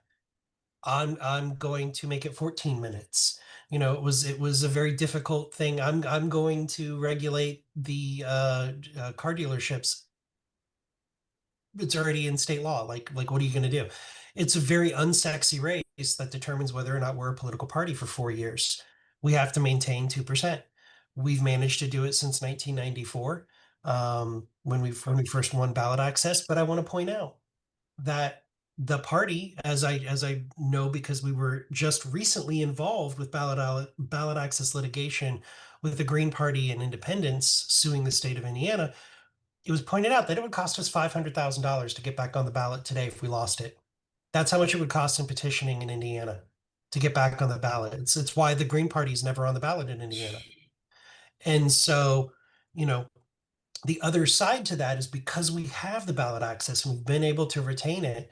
I think it was either 2022 or 2023. I can't remember off the top of my head exactly which year it was, but in one of those years, Indiana was 2/3 of all elected libertarians on election night.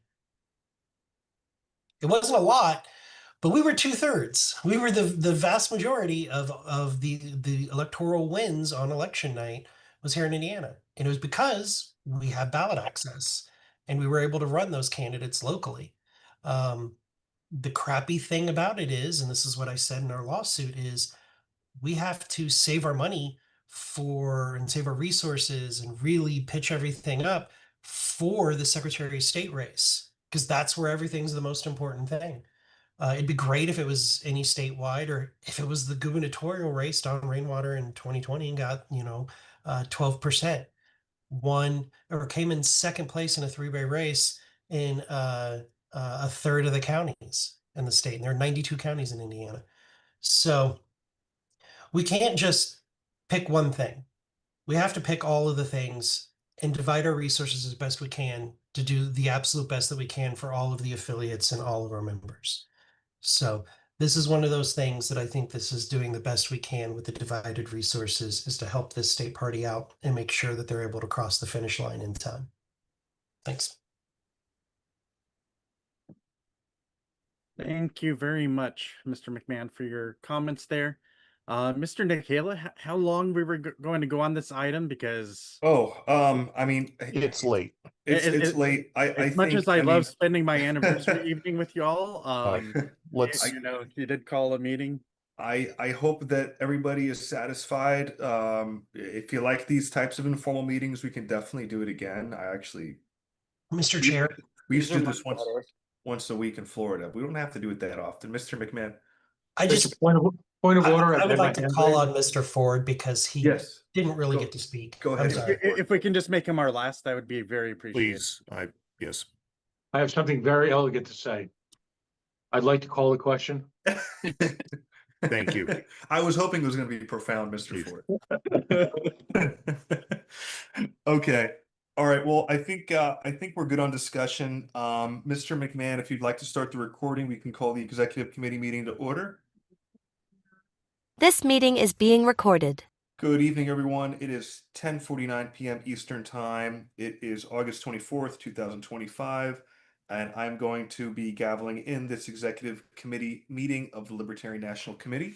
Mr. McMahon, if you'd like to take roll call, please.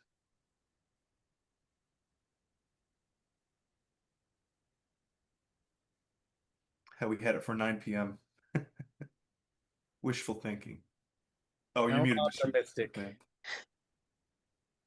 Sorry, I was muted. I was saying that was my wishful thinking, putting it in there as 9 p.m. Boy, was I young and inexperienced.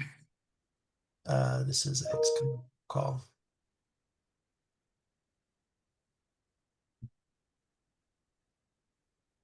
Chair Kayla. Present.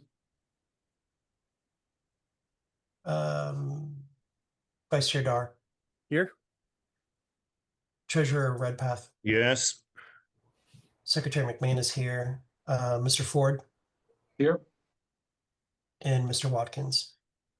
Here. All members are present and accounted for, Mr. Chair. 3, 4, 5, 6. Thank you, Mr. Six. McMahon. Point of information. How many members? 6, but we have one open position, I think. We have a vacancy. We have one vacancy. But it doesn't say in the policy manual that it has to be filled. It's not, it's 4 officers plus. XCOM roll call. There's no set number. No. Really? I thought there was a number. I thought there was a set number. I don't know. Well, it's Last I saw the policy manual. Huh. Let me look real quick. Ooh, my phone is getting low. Ugh.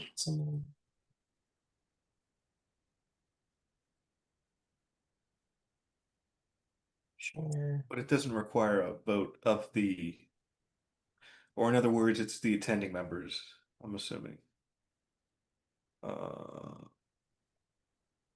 4 officers plus any member of the LNC members excluding alternates. Any members, so no number. Huh. Plus any number There of we go. LNC members. So you guys could Got it. theoretically appoint everybody. Hmm. Or none. But no alternates. All right. Well, Mr. Redpath, I believe you have a motion. Yes, the motion is to encumber $10,000 of LNC cash for the Libertarian Party of Arkansas petition drive. Is there a second? Second. Mr. Redpath, would you like to speak to it? No. Is there any discussion on this? Move to extend time by an hour and a half. Any objection to extending time till Monday?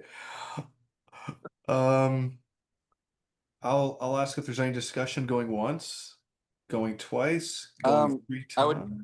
I would just say I'd prefer to have a odd number of XCOM members, but that's not relevant, I guess. I think that is a good idea. I think we're gonna have to hash that out at some point. Yeah. All Not right, that it would it probably won't make any difference in this, but it could in the future. yeah, seven's a good number. Keep it odd.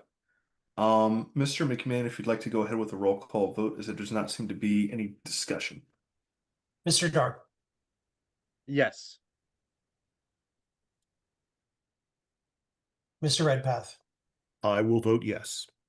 I will also vote yes. Mr. Ford. Yes. Mr. Watkins. No. Mr. Chair. I'll abstain.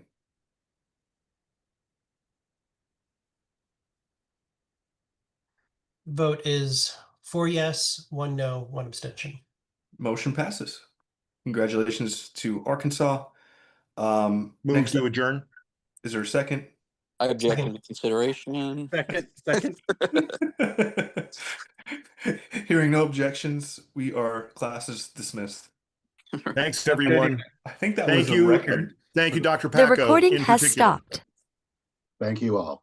All right. Take care. Thanks a lot, everyone. Good night. Thank you. Next up is LNC After Hours. Just kidding. We're going to bed. Good night. Good night.